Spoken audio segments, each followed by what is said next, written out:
What is going on, RotoGrinders? 2 hours nonstop NBA DFS conversation. It starts right now, taking you all the way up the lock tonight. 7 games in the association. Many of them late. 4 of the 7 at least. They're at least 9 o'clock on the East Coast or later. Also, basically every single team on this slate plays tomorrow. Tomorrow's going to be funky for sure. A lot of teams do weird things on back-to-backs. 12 of the 14 teams tonight are on the front end of a back-to-back. Nobody on the back end. Nobody on the back end of a back-to-back. Injury news. Different injury report now that it's coming out every 15 minutes every instead of every 30 minutes. I'm sorry, was it every half hour? It was every hour? Doesn't matter. But now it's every 15 minutes. It's still just the same thing basically, but the NBA is theoretically at least trying to, or putting the face on that they're trying to do something a little bit more strict when it comes to injury report. We'll see how this turns out. Myself, Head Chopper, we're going to be breaking it down for the next hour and change till we yield to got Noto and Beer and Roth on Crunch Time taking y'all home. Happy Monday. How we doing, Chop? I don't know, Dean. Case of the Mondays? No. I've been having some computer issues today, Dean. Oh. So I'm going to have to do some maintenance on it tomorrow when I get a little free time. Yeah. And so I might be like a little bit slow sometimes to respond because my computer is messing up on me. But, other than that, Dean, phenomenal. It's Christmas week, It's the week leading into Christmas. Got lots of good stuff going on. I'm going to do this show here, put in some lineups, and then I'm headed to SeaWorld, Dean, to see the Christmas lights tonight, SeaWorld San Antonio. So, oh, nice. Okay. That going on. What a incredible. Can you ride the rides and such, or you can't do that? No, my kids and my wife are there right now doing all that. I had to do the show. So I got to meet them there later. Called out. I mean, somebody would. It's too late now, I guess. But you got to put it. Nobody wants to get that message, Dean. Can you fill in real fast? Nobody wants to get that message. So might as well not. Yeah. But it was a phenomenal day of football yesterday with some major playoff implications, Dean. Just crazy. What if I told you going into the year, Detroit and Baltimore weren't even going to make the playoffs, and there's just all kinds of stuff going on. So fun stuff, man. I enjoyed yesterday quite a bit with those upsets. You were happy to see. I guess you're not a fan of Baltimore and you're not a fan of Detroit. You're happy to see the upsets. It's not that I'm not a fan. I'm not a fan. I'm not like I'm pretty impartial, but I just think it's really interesting to have new teams in there, and it's always interesting when teams that there's all these expectations for don't make it, or teams come out of nowhere, and there's a lot of teams coming out of nowhere this year that are really crazy good. But yeah, I find it very intriguing, Dean. Whenever I'm not gonna lie, Dean. I do have a little bit of haterism in me, and one of those teams is Detroit because once they got kind of good. They were the doormat for a long time. Yeah, I root for the doormat. I'm kind of rooting for. Yeah, then Kneecaps came in, and he was like, "Oh yeah, we're gonna turn," and then everybody's all sucking them off, and I'm like, "No, okay, now it's gone too far. It's gone too far." So, kind of injuries. Kind of fun to see them not even make and that window slowly closing, Dean. That window's closing because, their best players. Skill players and such and secondary guys are all getting to the point where you're about to have to pay them all and you're not going to be able to pay them all. So that cap crunch is about to be real for them. So I don't mind that downfall. Baltimore, I had more expectations for Baltimore this year, but those were definitely the injuries. We'll talk basketball in a second, obviously, but it's 2 weeks left and there's basically no mystery, right? It's Carolina or Tampa is going to make the playoffs. And otherwise, everything else, barring something really, really goofy, is set. And outside of like jockeying for position, and a lot of that I think is kind of set too. But technically, the Ravens have a 2% chance, and the Lions have a 2% chance. But it's not going to happen. It's not going to happen. Yeah, not going to happen. But biggest suspense is the Giants play the Raiders, right? And I think the winner of that game, the loser of that game, gets the number 1 pick. So that's going to be fun. There's not going to be. Oh my God. The Giants, man. they may really need that number one pick. Well, the Raiders did do. But I don't know if you took a look at Jackson Dart's stat lines recently, but I was just kind of like perusing the box scores yesterday, and I noticed at halftime I went to the Giants. That Jackson Dart was 1 of 5 for 3 yards in the first half. 1 of 5 for 3 passing yards. They kind of neutered him, like they don't want him running anymore, and you got to pass in the NFL. So I don't know. They may need that number one pick to grab Mendoza, but there's no quarterback. I mean, Mendoza, is he real number? I don't know anything about. That's going to be a great tank off. He's not real, right? He's not like a real number one pick. He's the best option, but only because somebody has to. Actually, you know what? I take that back, Dean. I think maybe we saw, if he comes out, I think we saw the number one pick for Oregon is Dante Moore. I think he might be the guy if he comes out. And he's still young.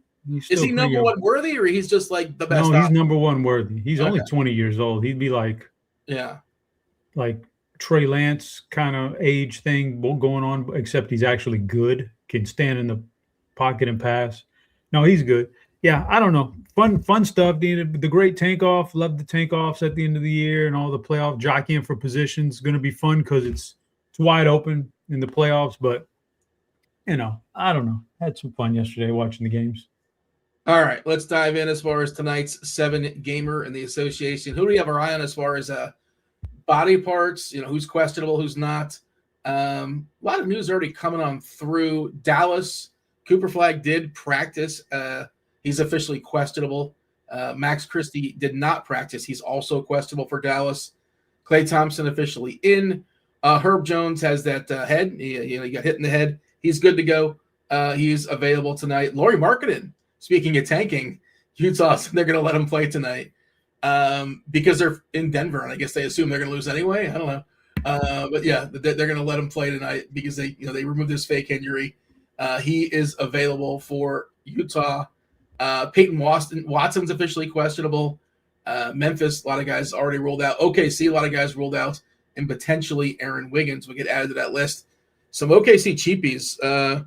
Somebody's going to get there, I imagine. So on this slate, big favorites, and a lot of players rolled out for the Thunder as well, especially their bigs, Hartenstein and Chet Holmgren, two of their bigs officially out, and Jalen Williams. So all their bigs, with the exception of Brendan Carson.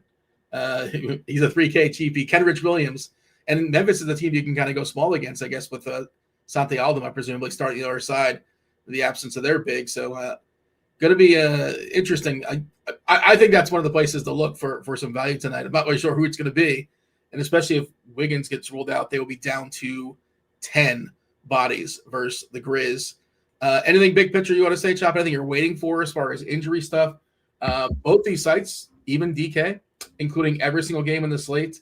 Jeremy Grant, by the way, downgraded to doubtful, so we projected him out. He got removed out of projections. He was questionable. He had the fish. Tristan Da Silva also playing late, officially questionable, as his teammate Jalen Suggs, doubtful in that late game. Anything you're monitoring here, Chop, that you have your eye on? I think the Wiggins one is kind of important, just because it's just going to make it a little bit easier for the path to clear for the Thunder. Caruso also out for OKC. Yeah, what do you got? What are you seeing? Nothing big picture, Dean, but you mentioned Caruso. I don't know if you saw on Saturday, ESPN, the game day, Dean, where they go to the game, the campus, and they do the pre-show. Are you aware of the you're asleep on Saturday morning? No, I know this happens. Yeah. I know that. And at the end of the show, they always have a guest picker from that university that comes on. And was it Caruso this week? Well, it ended up being Caruso, Dean. He ended up having to do a quick fill-in last minute, like last second. We need you to come up here and do it on stage. What? Something happened? Yes, because the guest picker for A&M was supposed to be Johnny Manziel. Was he hungover? But there's rumors, Dean, that he might have been in jail or he hung over or something, man. So I don't know. Yeah, there's nobody knows where he is. Has he been contacted? Oh yeah. He's since he was probably drunk out of his mind and didn't make it down there. But he was supposed to be the guest. But they had to get Caruso up there last minute. He did a good job, but yeah. I'd rather hear. Well, I guess Manziel's a bigger name in college football circles, I suppose. He's an yeah. Yeah, okay. But I have no idea what Manziel was doing. Wasn't he in the CFL or something for a cup of coffee? I feel like that happened. Yeah, he don't do nothing but podcasts these days. Okay, yeah, I don't know what he's up to. But no. So Caruso was he as good as Timothy Chalamet? Chalamet was incredible. Chalamet was great. Caruso was not that good, but Yeah. he's fine. He's fine. He did good, for last minute like that. Go in there, step in and do your thing. Yeah, I don't have nothing big picture, Dean. I don't do the big picture, but it's a big slate. Lots of stuff going on. I mean, we'll get to it all, but it's kind of all over the place, really. Chop, speaking of Timothy Chalamet, it's Movie Monday. Get excited. Oh, hell yeah. We got to drop a clue for the people. It is Movie Monday. The first clue is Apple. Let me know what movie I'm talking about in the Discord channel, rotogrinders.com/Discord, the live stream chat channel. Be the first person to tell me one guess per clue drop. We'll drop another clue soon enough because this one's kind of getting dropped late. We'll drop that one about 5 minutes or so, but tell me what movie I'm talking about. Apple. Apple is the first clue. Ready to go game by game, Chop? So there's only one game at 7 o'clock. One 7 o'clock game. It's the Hornets and the Cavs. LaMelo Ball is good to go on the injury report. He's officially available with his wrist. Minutes are getting, a little bit higher, 29 these days, give or take. No Cock. Cockbrenner is out. He's not playing tonight. He's got that elbow, and Sexton's out as well. He's got quads, so he cannot play for the Cavs. The Cavs are getting Sam Merrill back. We've not seen Sam Merrill in a long time. Sam Merrill is back. That's the reason why they've been stinking for the last so long. But massive disappointment this season, Cleveland so far. But Merrill is back. Also, Mitchell is good to go, officially probable from his illness. Big deal is that Mobley's been out due to his illness. Craig Porter Jr., he had an illness. No, Mobley had a calf. He's got a calf. He might be feeling just fine, but his calf hurts. Craig Porter is he's back as well. He's available with his illness. Max Strus, of course, we've not seen him the entire season. Point per dollar as of right now, Chop, the best point per dollar player on the slate is Moussa Diabate. Get excited. The absence of Cockbrenner, we're assuming he's going to jump in there and start. I presume there's a possibility it's the Plum Dog, but it's probably Diabate. You need some size against Jared Allen on the other side. How do we feel about the Hornets and the Cavs? I like it a lot, Dean. I'm a big fan of this game. Nobody for Charlotte's really particularly high priced. I mean, LaMelo Ball is the most expensive. It's only 8,400 on DraftKings. It's not bad. And he's going to project well, and he's going to play well because Cleveland's defense is a little bit suspect, to be perfectly honest with you. They got a lot of guys on that team that project pretty well. So Ball, Miller, Bridges, all, in that higher mid-tier range. I don't know however you would put that. High-ish, high sevens, low eights, price-wise. I think they're all fine. Knipple's really just a solid player, probably a little too expensive for me these days. Diabate, I think, is a really good play. Not just because of the injury. Yeah, you're getting reverb, Dean. You got to be careful with that, man. What did I do? I'd be professional. I'm getting my own voice in the background. I'm pretty sure it's you. Still? But I digress. You're all right, Dean. Diabate, he's fine. He's got a cheap price tag, no Brenner. And also, Dean, he's sans the defensive player of the year. Evan Mobley is not in the lineup tonight, so that's got to help his case. And it certainly helps the Cleveland side of it. Donovan Mitchell is going to take on a bigger workload, like Donovan Mitchell in his matchup. Love Jared Allen here, Dean. He always gets a bump with no Mobley, so he's really good. But then also you get in here against Charlotte, who is not particularly good on the inside. Points in the paint, rebounding, everything that it comes with that. They give up a lot on the inside, and Jared Allen not only gets that, but he gets that without Mobley. He gets that matchup without Mobley. So he could really – I like Jared Allen quite a bit. Like he's one of the first players that go into my lineup tonight now that Mobley's been rolled out. Okay. Yeah, man. Minutes. They're not giving him minutes. They're giving him like 20, and his price is now still 6-7. Like I like that price. I dig that, man. I like the matchup. I like the price tag under 7K, and I like no Mobley. So I like Jared Allen quite a bit. He jumped up 1K after one good game. Before that, he had like 10 games where he stunk. I don't get it. I mean, he's fine. The price, it's a bad price, is what I'm saying. it's a bad price if you're thinking he's going to do the same thing he's done all year long. It's Yeah. not a bad price if you project him to be better tonight than he typically does because of everything that I just mentioned, matchups and injuries. By the way, did Wemby retire? Wemby's not going to be the defensive player of the year? When did that happen? Did I miss that? Did Wemby get it last year? Didn't Wemby miss like the last 2 months with thrombosis? Was Mobley the defensive player of the year last year? Was not Gobert? I don't know. I don't remember. I think it was Wembley, but the chat can correct me. If not, it should have been. It Has should have been. Mobley I mean, ever I'm sorry. It should have been Mo. It was Mo. I thought it was Mobley. Should have been Mobley. Oh, I feel like it was Wemby last year, and I feel Might like have it's been, but I thought he year. missed so much time they didn't give it to him. But I don't know. Maybe I'm wrong.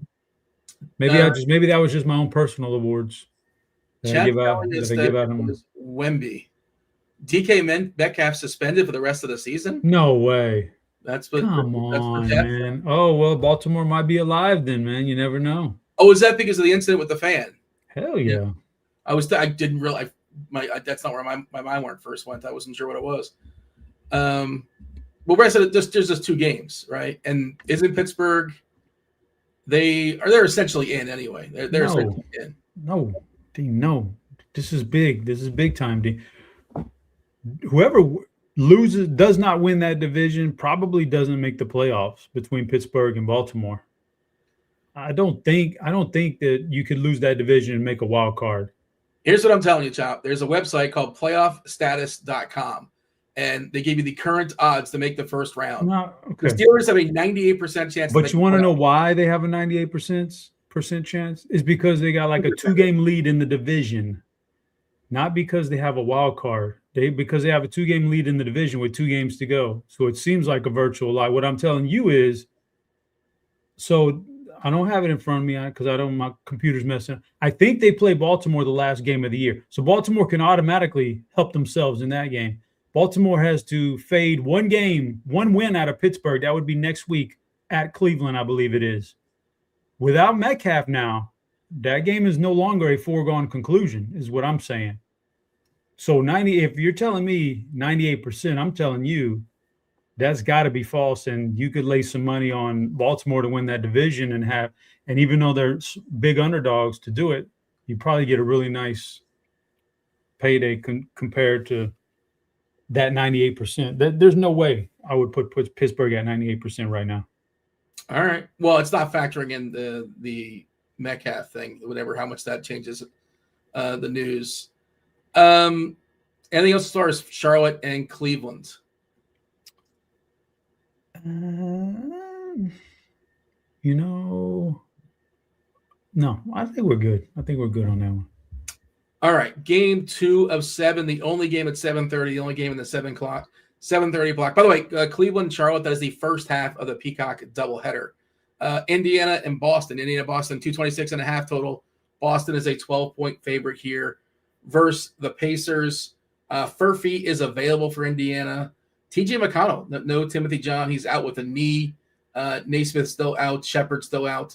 As far as Boston is as healthy as they're going to see him. Jaylen Brown is back from his illness. Jordan Walsh. Jordan Walsh is out. He got ruled out midday with an illness, so no Jordan Walsh. We are projecting Pritchard, White, Brown, Minot, and Keita to draw the start here versus the Pacers. Brown's been really on one of late. He's been on a heater for sure. I know he came up that missed last game with an illness, but he's fine. One of the better big spends, I think, on the slate. I don't know if you have just one. Is it Jaylen Brown? Probably not, but certainly not going to besmirch. Pacers, Celtics, what do you got? Oh, man, right offhand, I'm not in love with this game. I didn't highlight anybody from this game in my personal spreadsheet / rankings, but obviously when you get up against Indiana, Jaylen Brown, and I think Derek White's a pretty decent play at 7,800.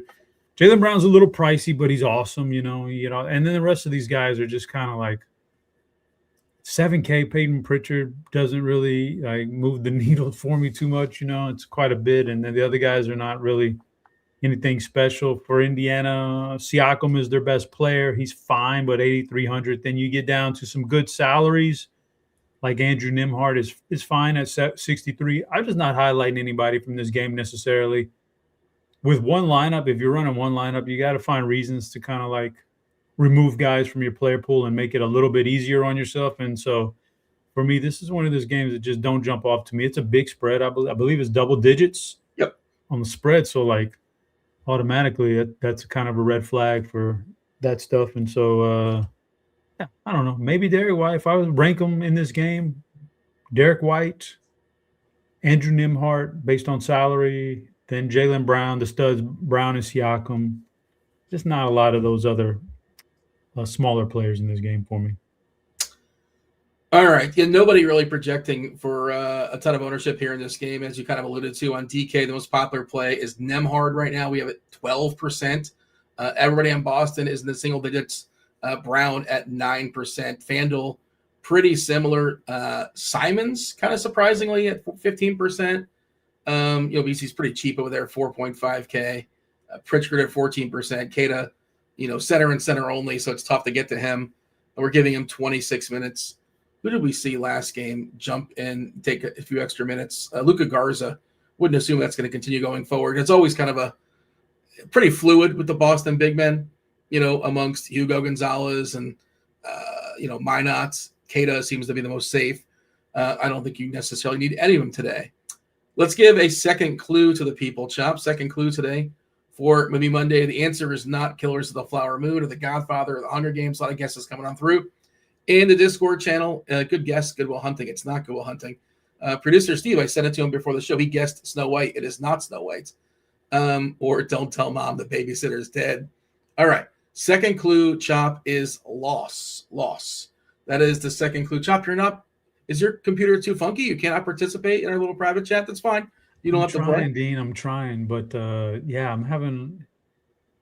I got the Alienware computer desktop, and something's not jiving with NVIDIA. I got to fix it tomorrow. This is a common issue. Apparently, I've been researching it all day. This is a common issue for these things right now. So like, it's tough to a very delayed reaction for my computer right now. So I'll get some guesses in, but I'm just trying to juggle everything at once, Dean. Brother, don't pressure me, please, man. No pressure at all. No, I was just a little surprised to not see. Usually, you like to play along. Well, I also like to get some decent clues in here, and Apple could be just about anything. I'll take some guesses in a minute. I got to really think about it. The clues get better as we progress. The first two, you probably can't get it on two. You probably can't get it. Although I've been surprised before. The chat's really sharp. Mavs, Pelicans. This game is high and it is tight.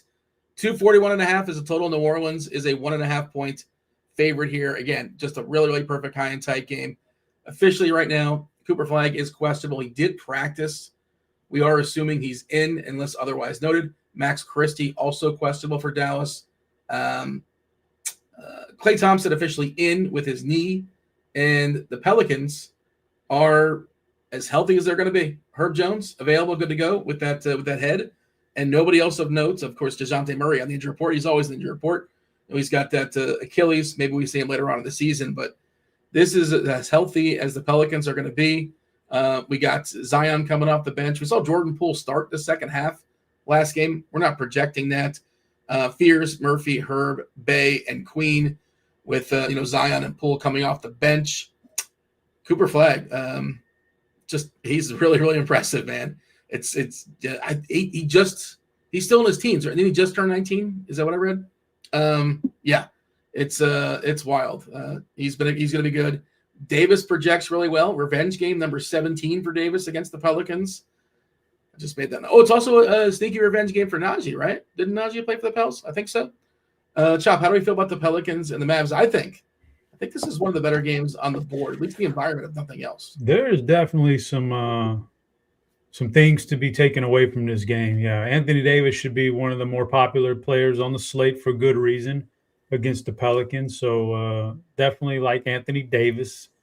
Cooper Flag, if he ends up playing, it's going to be a really good play here against this team. And then, all those little peripheral players you mentioned, they're perfectly fine in play here. New Orleans will give up a lot offensively to the other team. For New Orleans, I'm actually intrigued here on some of these pieces.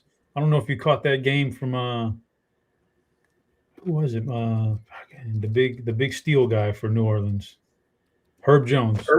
Herb Jones the other night, this weekend, got like 8 steals against the Rockets. It was pretty amazing. So literally 8 steals, yeah. Herb Jones is like, when he's healthy, there's a good defensive player right there, man. So supposedly on the trade block, or rumored to be in the trade block. You never really know. He could be a good piece for somebody, but the Trey Murphy, Herb Joneses of this game for New Orleans are fine. But I've really got my eyes on Zion Williamson.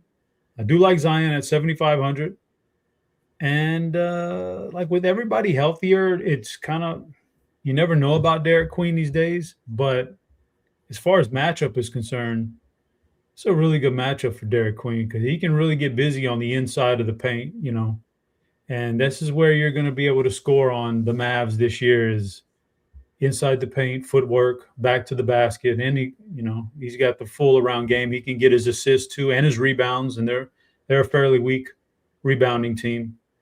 Yeah, I like Zion and Derek Queen in this game for sure on that side of the ball. So Davis and Flag on one side, Zion and Queen on the other, and I think all those other guys mentioned are perfectly fine, are good pieces to this. Is a good game stack. 2 most popular players in this game by far, both playing for Dallas, Davis and Flag. 32% for Davis. Seems a tick too underpriced when you consider his upside at 9.2 on DK. Flag at 7.2. By the way, I just gave it a Google. Turned 19 yesterday. It's still 19. Just turned 19. Flag? He was 18 a couple days ago. It's crazy. Zane, I said this on the show before, man. It still blows my mind. Last year, he was 18 years old. He was in the Final Four for Duke last year. He was the player of the year in college last year for Duke, a Final Four. And he should have been in high school. He came out early. He should have been in high school last year, and he did all that. So that was already should have told you. This guy is really good. So, yeah, he's the real deal Holyfield, man. Yeah. I mean, what's he going to be in 5 years? Hopefully not a Maverick anymore. He said he wanted to be a Maverick for life. I don't know if you saw that. Everybody says that. Yeah, and Jason Kidd's like, yeah, we're going to have him until he's like 55 or something. He made like a joke about it. He's going to be here forever, essentially. But, yeah, he seems to be happy there for now. The New Orleans, it's just kind of tricky because the minutes, they're fully healthy. Fears, we're giving 24 minutes. Can't trust him. Can't assume he's going to, he may or may not close, right? We talked about Poole is lurking. Herb is, good defensive player, but not the best shooter necessarily. But you can catch him the right night. You can get that 3-and-D for you. But, yeah, it's just really hard to run it back with New Orleans. And the minutes for Zion, is it the right price at 26 minutes, 7.5? Like, it's playable, but it's just also kind of frustrating. And, yeah, Queen's up there in price too. I like the Dallas side more than the New Orleans side just because the path, it seems a little bit clearer. Is that the same on FanDuel? Do you want to see if there's anything distinctly different on FanDuel? Do you want to acknowledge? I think it's a little bit less popular over there. Yeah, so Davis just 14%. He's distinctly more expensive. Well, not distinctly more expensive. Yeah, 10.5. It's over 1K more. Najee is, is a sort of a salary saver to the mid-tier, and Herb, they're playable, but nothing really jumping off the page, actually, on FanDuel for this game. Do we have anything else as far as Dallas and New Orleans? Nah. Moving on. 8 o'clock game. We're probably are we going to know about Cooper Flag at 7 o'clock? I'm assuming he plays because he practiced. I just assume he plays, unless otherwise noted. I assume that's where you're at as well. Cooper? Yeah, I'm assuming he's playing. Yeah, until they I'm assuming playing unless they drop something else on us. But yeah, that's what I would assume. Let's give the people a third clue, Chop. Yeah, let's do it, man. We don't have a winner just yet, and it's not Grand Budapest Hotel or Bad Santa. Bad Santa's got to be one of Chop's favorite holiday movies, I imagine. Favorite Christmas, yeah. It's phenomenal. Yeah. You ever see, I was talking about this over the weekend, you ever see The Long Kiss Goodnight? A sneaky good Christmas movie? It's a Christmas movie? I mean, it's Sam Jackson. It is like Die Hard's a Christmas movie, Okay. I've seen it, but it's been so long. Kind of don't remember it. It is Long Kiss Goodnight. Is that so? Gina Davis? And Sam Jackson. Yeah. Okay. That one, yeah. Yeah. Yeah, I've seen it. It's good. been a while. Sam Jackson, by the way, birthday over the weekend. 77. You saw it. Okay, yeah. Big Sam, well. He wears it well, man. 77. 77, Dean. My God. Yeah. Can you imagine? You're like counting down the days by then. You're like, my goodness. He's still plugging away, man. He's still doing his thing. Third clue is scrolling. It is Forest.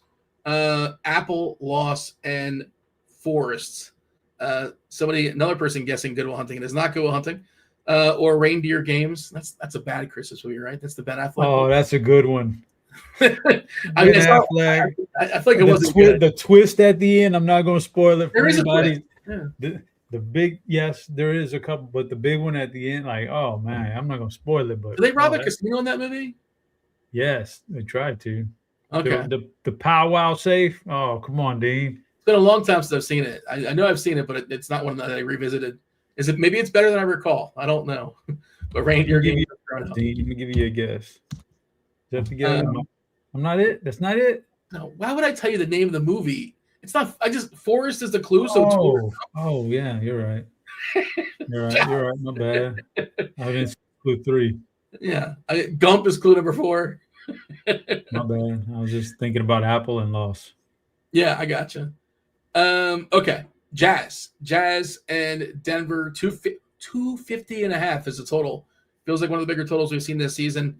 More points going to Denver than the Utah because Denver is a 12-point favorite versus the Jazz. We said that the Jazz they're allowing Lauri Markkanen to play tonight. Kevin Love is going to rest. Otherwise, they're as healthy as they're going to be. Of course, Walker Kessler out for the season. Denver, we still have Aaron Gordon out. We still have Christian Brown out. Jonas Valanciunas had an illness, but he's expected to be good to go. He's officially probable. Peyton Watson, he still has that trunk, the right trunk.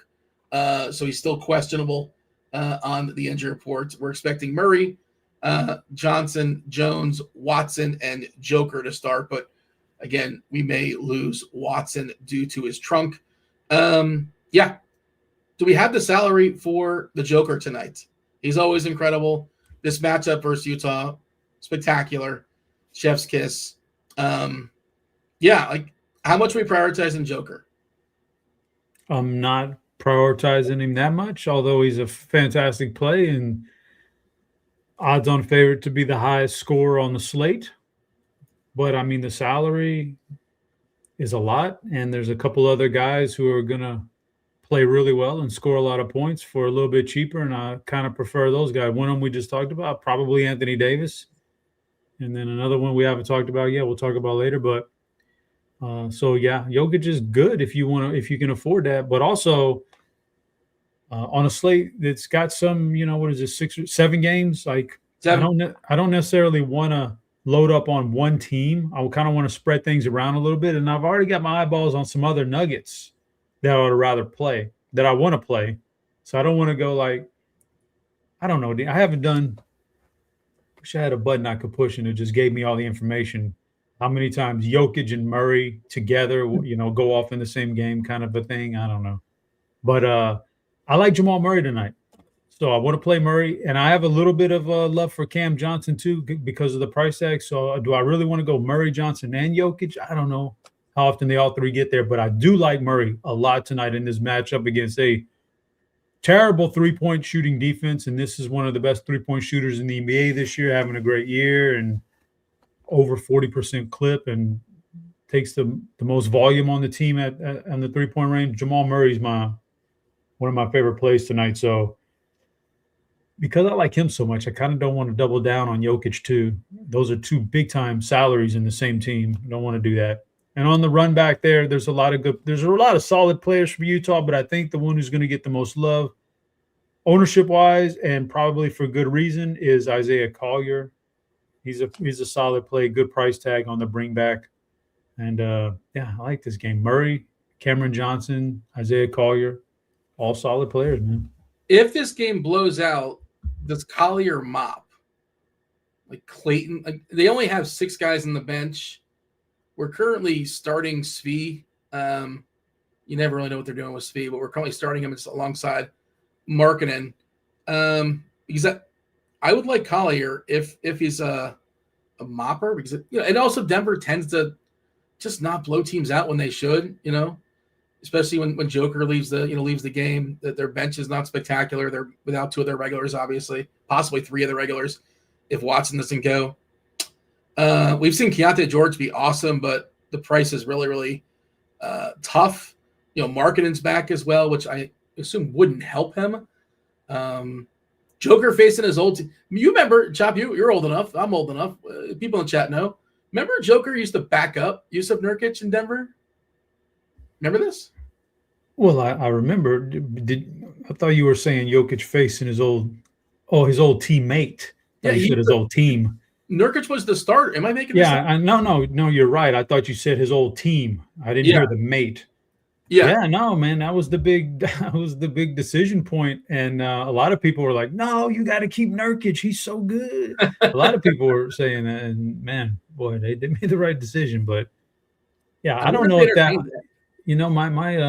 my narrative radar would say that matters a lot more for Nurkic tonight as far as wanting to show something. So I think Nurkic might be like on the vengeful trail here, man. Okay. I'm going to prove that I was the best player all along. Well, because if Nurkic puts up 25, 20, and 10, somehow he's the better player. Yeah. Head-to-head matters, man. Just like college football playoffs. Head-to-head matters. Talk to Notre Dame. Tough scene for Notre Dame. They're very upset that they weren't able to participate because James Madison's not very good. But am I missing something with college football? I feel like there's home field advantage. Was that always a thing with the playoffs? I don't follow the first round. The first round, the higher seeded team is at home. Is that for tickets mostly because they know they're going to sell it out? Is that in part? Got to be part of the reason. No, just because it's the first round of the playoffs, and where there's not really the neutral fields come into play in the next round and the round after that. Because of the bowl games and the affiliations, and there's not that first round there's nothing affiliated with it for bowl games. So I mean, they got to play it somewhere. Would UM and Texas A&M sell out if the game was at Atlanta? Yes, it would sell. No doubt about it. Okay. No doubt about it. With proper heads up as far as to make plans for the fans, you need a heads up as well and it's tough because you never really know where you're going to land until it's the end of the season. Anybody get today's movie Monday? It's not Jingle Jangle, whatever that is. What's Jingle Jangle? It's got to be a holiday movie. Sounds like a Schwarzenegger flick. No, you're thinking of Jingle All the Way, I believe. Okay. Nobody got it yet? Let me check a guess in chat, Dean. No, nobody got it just yet. The fourth clue might help. Wait, not yet, man. It is not Snow White and the Huntsman. It's nothing to do with Snow White. I'll give you that. Okay. Apple, Snow White. I've not seen that either. I'm not aware of that movie. Is that Charlize Theron? I think it's Charlize Theron. Yeah. Maybe. For the fourth clue is visitors. Apple, Loss, Forest, and visitors. Get in that Discord channel. Get yourself a week free of RG Premium. All the sports, right? Football, baseball, basketball, hockey, NBA, PGA. And I guess I can say everything because my understanding is NASCAR is not running right now. I think they start the season the week after the Super Bowl. I think that's generally what they do with Daytona. But again, that's not my lane. But yeah, you get all the bells, all the whistles, the optimizer, SimLabs, all the goods. We're also just giving away something away for free now too. A brand new product at RG, if you're not aware. Pick Labs. It's the newest feature that lets you scan the best player props and pick 'em bets in just seconds. Everything is broken down for you from edges and win rates to value. You can just sort it. The best edges, best win rate. It's dummy proof. It's a clean board that shows you which plays actually stand out across sportsbook sites like Underdog and Prize Picks as well. When you see something you like, Pick Labs will build the slip and send it for you. You can literally build the ticket, and it'll link up with your site, and it'll have the ticket built and all ready for you. And we're giving it away for free. Happy holidays, Merry Christmas. You can get Pick Labs completely free right now through December 28th. Just visit rotogrinders.com/PickLabs. I'm not sure if that link is in the description or not. Maybe you can drop it in the YouTube as well. Again, rotogrinders.com/PickLabs, free until December 28th. All right, Chop. It is not Home Alone. That is not Home Alone. Sorry, Chop. I think several people have guessed Home Alone. We got a winner in 4. Shout out to Ramazan. Ramazan nailed it in the fourth clue. We'll play it out. We'll give the fifth clue, set it up just for fun. But Chop, the chat beat you today. Sorry. Anything else here as far as Utah and Denver? Negative.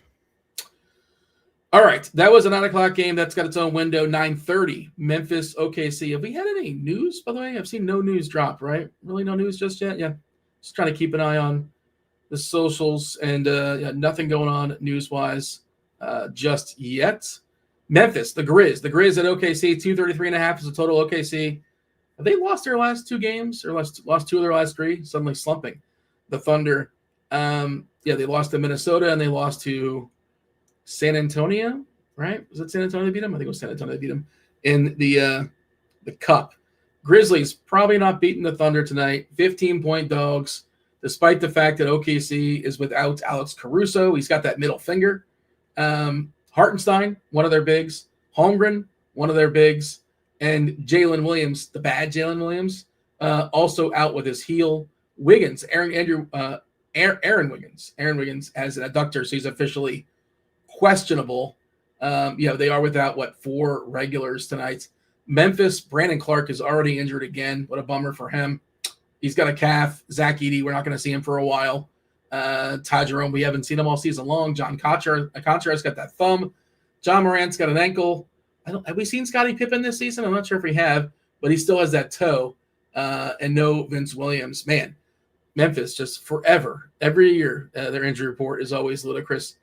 How do we feel about the Thunder versus the Grizz? Can we get a fourth quarter out of SGA? Is that possible? Nah, there's no way. No way. Just no chance.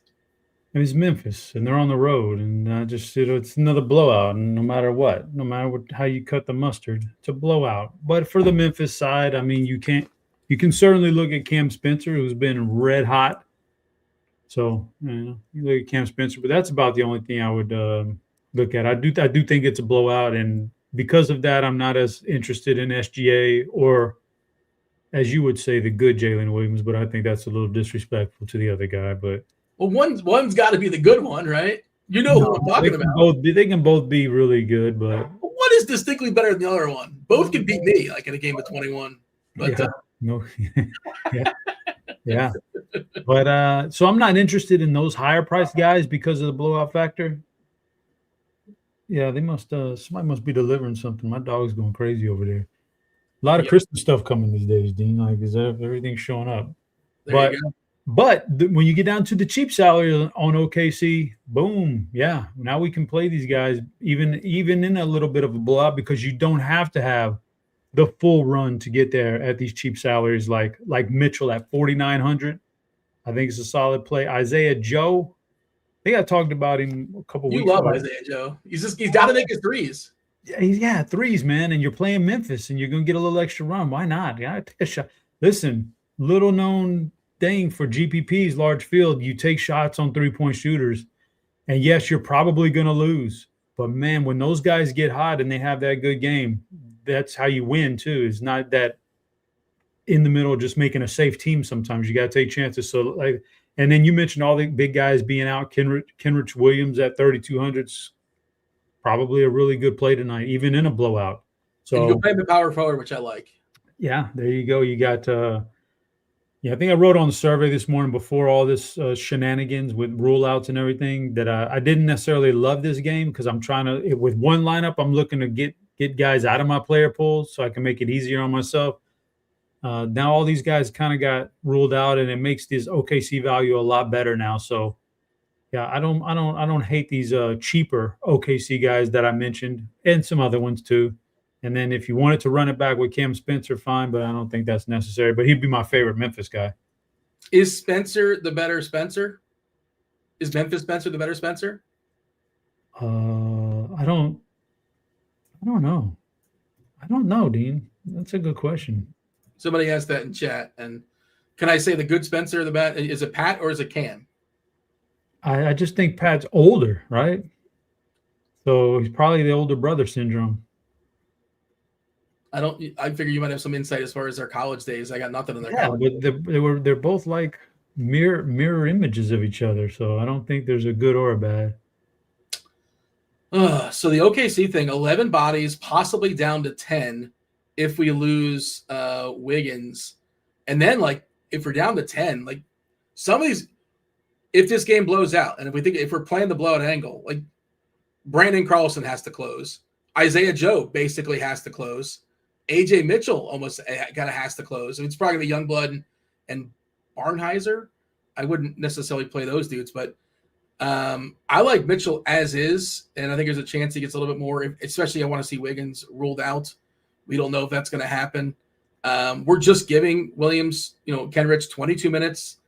He's 3-2 on DK. We're projecting 19 fantasy points. And I think there's some variance to that too as well. I like him as a cheapie. I think I'm going to have at least one OKC cheapie in every team.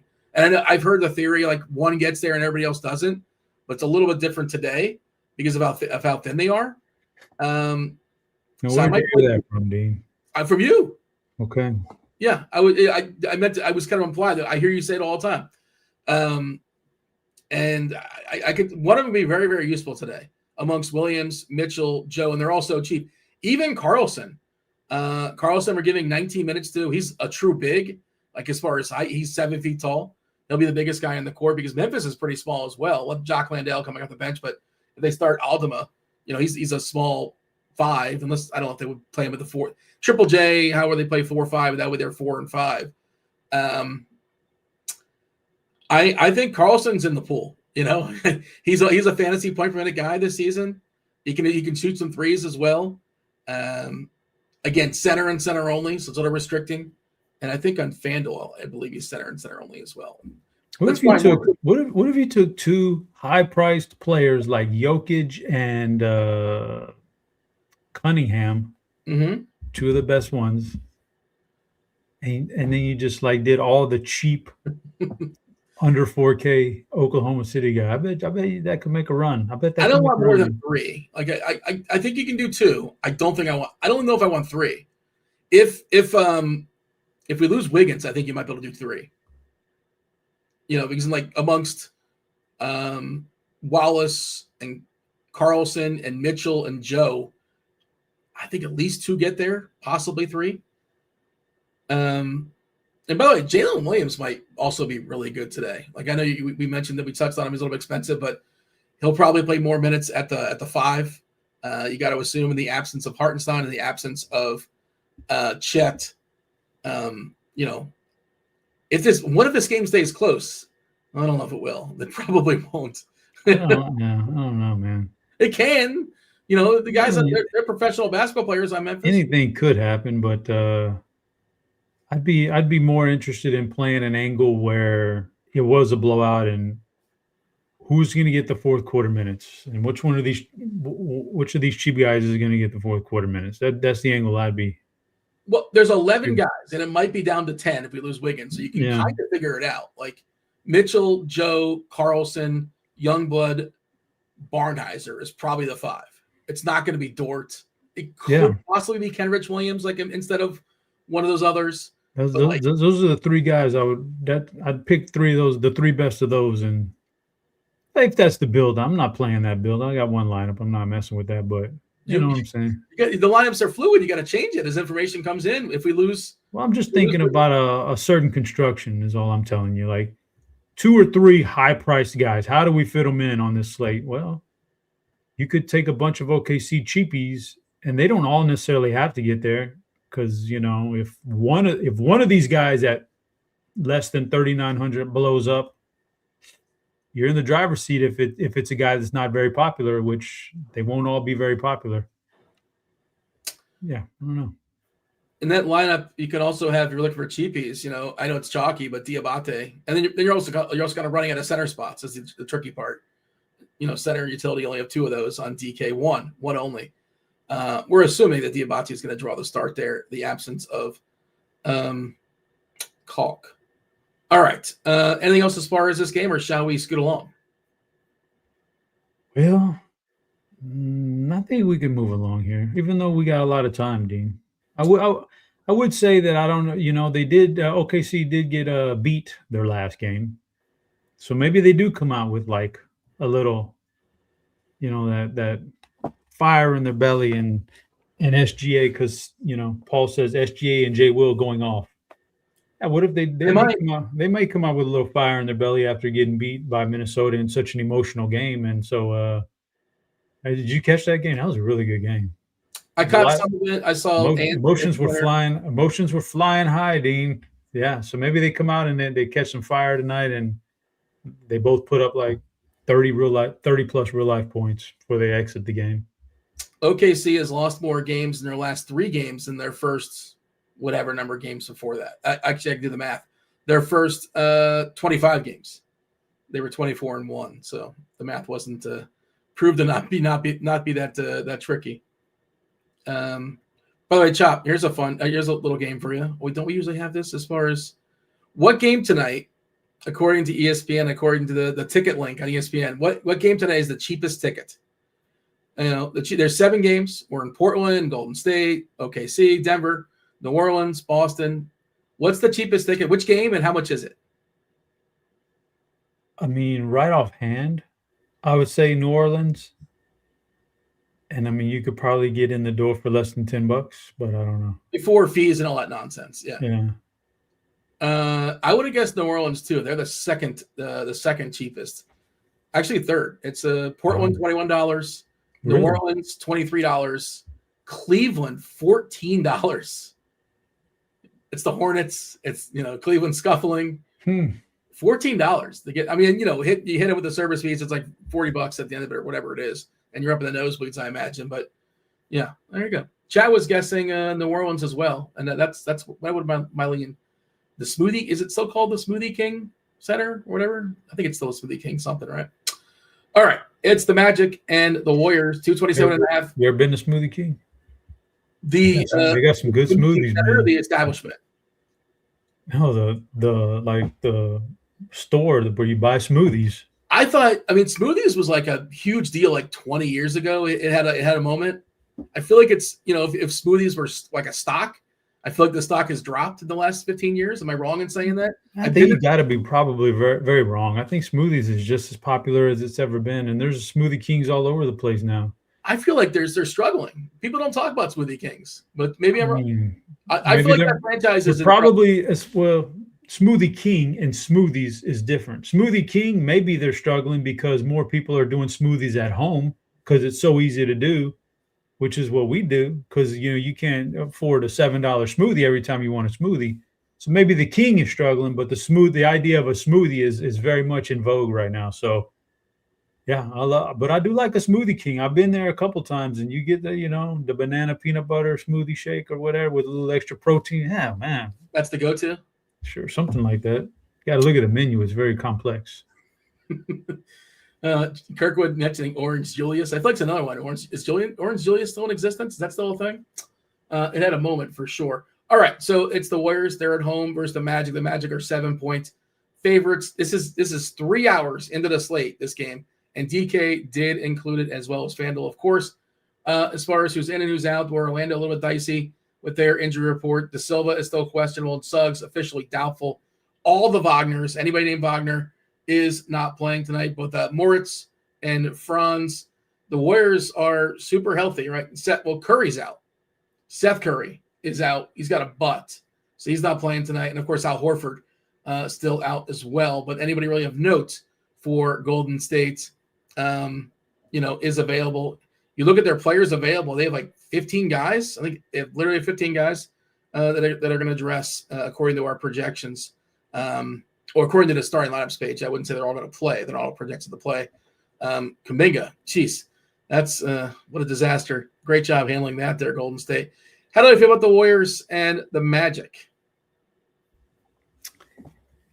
Not good, Dean. Not good. Like I said earlier, I'm trying to find a way to get people off of my out of my player pool to make it easier. But and this game definitely qualifies as something that doesn't look all that enticing to me. But I mean, there are pieces there. Steph Curry in a tournament in GPPs is fine. Gets hot from 3-point range, and he can make a day. Jimmy Butler can go out there and triple double. If the game is competitive, stays close, and we get all the minutes from the players you want. Curry and Butler could do very well with Curry in that one. Those are the only 2 guys for Golden State I would want. Orlando, you mix and match some stuff up, but I don't think Paolo. I think is a little bit too expensive for me. Bane climbing up there. Anthony Black, man, he's close. He's close to maxing out now on his salary, but I still think there's a little bit left there. And maybe Wendell Carter with this Golden State inside, I don't think is very good. So maybe you can go Wendell Carter, but this is like large field GPP, and to be honest with you, Dean, large field GPP game stack. If I'm not game stacking this thing in some way, I don't want it in my single entry, smaller field stuff. Butler, 40% currently on FanDuel. Jimmy Butler, big boy number. 18, 19% on DK. What's that, Chop? I didn't know he was that high on FanDuel. He must be underpriced. Little bit. Yeah, he's 7.8 over there. It's not like a massive drop, but I think he's 8K. So like you're $200 difference. Whenever you're cheaper on FanDuel, you're generally a value on FanDuel. I know value is not the right word you necessarily use for somebody who's 7.8, but you understand the point I'm making. Most popular play on DK is Banchero. These guys are playing a lot of minutes. Black, we're projecting 34, Banchero 35, and it went. I assume we're projecting Suggs out because he's doubtful. We are. No minutes projected for Suggs. 27% for Banchero. Black at 20. The thing is, the price is kind of caught up with the roll, but he's still fine at 6'4". You mentioned Carter, perfectly fine. He's rarely going to break the slate, but probably not going to hurt you at that price. Draymond kicked out. I think he was ejected last game, if I'm not mistaken. Expecting him back tonight versus Orlando. He's another guy. He should be fine, but I don't know if he's breaking any slates.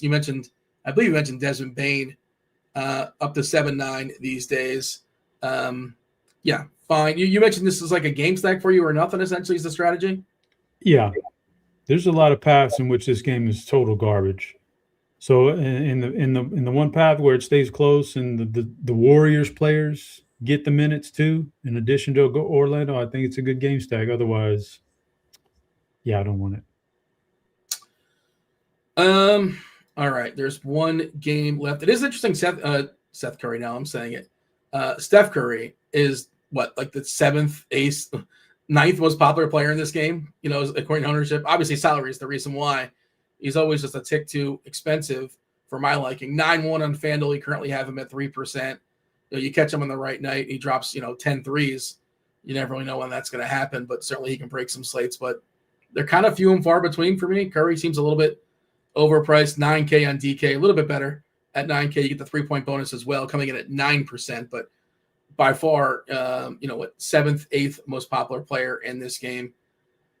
All right. By the way, the last clue is scrolling. If you're still playing along, it is communicate, Chop. Communicate. Forest, Loss, Apple. No.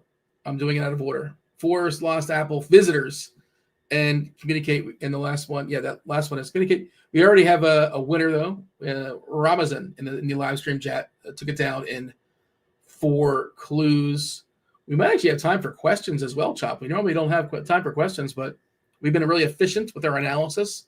Dean, is it that movie? Is it that movie where the aliens visit and she's the best linguist in the world? Yes.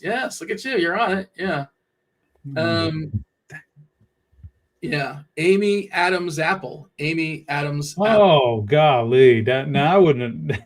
You're out there. No wonder nobody could get it. No, somebody got it. Somebody got it after 4. Clue 1.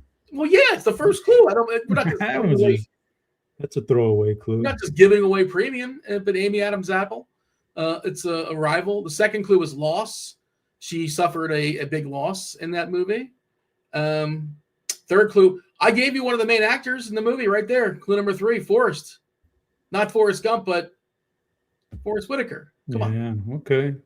I was Visitors. About Whitaker, too. Yeah. Visitors, like you said, the aliens are visiting. We talked about this movie actually on the Pick Six show earlier in the year. Myself, Rebar, and Daigle. We do discuss a movie at the end of our football analysis. By the way, just a heads up. Typically, it's on Wednesdays. It's because it's Christmas Eve Wednesday. We're doing it Friday. If you're looking for the Pick Six show in your feed, it's Friday nights. Same time, 8:00 Friday nights. Pick Six show. A couple days later, so we'll have a little bit more news. and communicate, like you said. She's got to figure out, like she's a great linguist, how to communicate with the aliens. Really good movie. I watched that for the second time, and yeah, it's quite good. And same director for Prisoners, which is one of the, I love that, the best movie of the last 15, 20 years or so. But anyways, we shall scoot along. There is one more game to go. It's the Blazers and the Pistons. 234.5 is the total. Pistons are 5-6 point favorites here in Portland. As far as who's in and who's out, Detroit is really, really healthy. The exception is Ronald Holland. He's officially doubtful. Doesn't really matter. He's got a knee. Jalen Duren is on the injury report, but he's probable with his shoulder. Anybody else of note is in. Portland, midday downgrade for Jeremy Grant, officially doubtful. He's out of our projections as well. He has an Achilles tendon. Scoot is still out. Drew Holiday is still out. Dame Lillard, you forget he's back on Portland. He is still out as well. How are we feeling about the Blazers and the Pistons? I think it's an interesting game here because Portland can get up. Portland can get after it too here at home. Keep this thing close, and I think that they can be back and forth. They've got some good pieces themselves. Cade Cunningham, one of my favorite spin-ups tonight, just based on the matchup here and how he plays. Duren's fine. Asir Thompson at that price tag, very, very good in this kind of a game environment. So I do like Thompson. Not really necessarily into anybody else on Detroit after that's any lower than that. They don't do it for me. On the Portland side, Denny Avia is one of the better ones. Like he might be an all-star this year, Dean. He might be an all-star this year. He's pretty close. 12? They pick 12? I don't know how they do it anymore. They pick? I don't know. I don't know how they do it anymore. It's a numbers game at some point, but like he's putting up all-star numbers. I do agree with that. He's very good. So he can definitely, if this game hits the way it should hit or the way it can hit, Avia is good. Shaden Sharp's playing much better lately. He's put up some monster games. Anytime you get in a matchup where the other team has a center that stays on the court like Duren, then Klingon can put up some big numbers too. Just a defensive monster with his defensive stats. He's a big boy.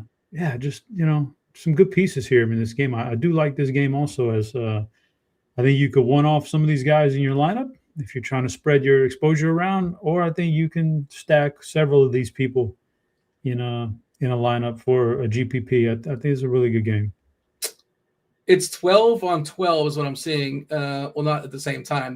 That probably wouldn't work out. But Lord King Guru in the chat saying it's USA versus the world. Is that what we're doing this year? Because I forgot they're doing some kind of weird. The world's. I mean, they lost Embiid, right? But the world's better, right? I haven't Oh, is it North America? So where does SGA go? Is it USA or is it North America? Because that matters for SGA.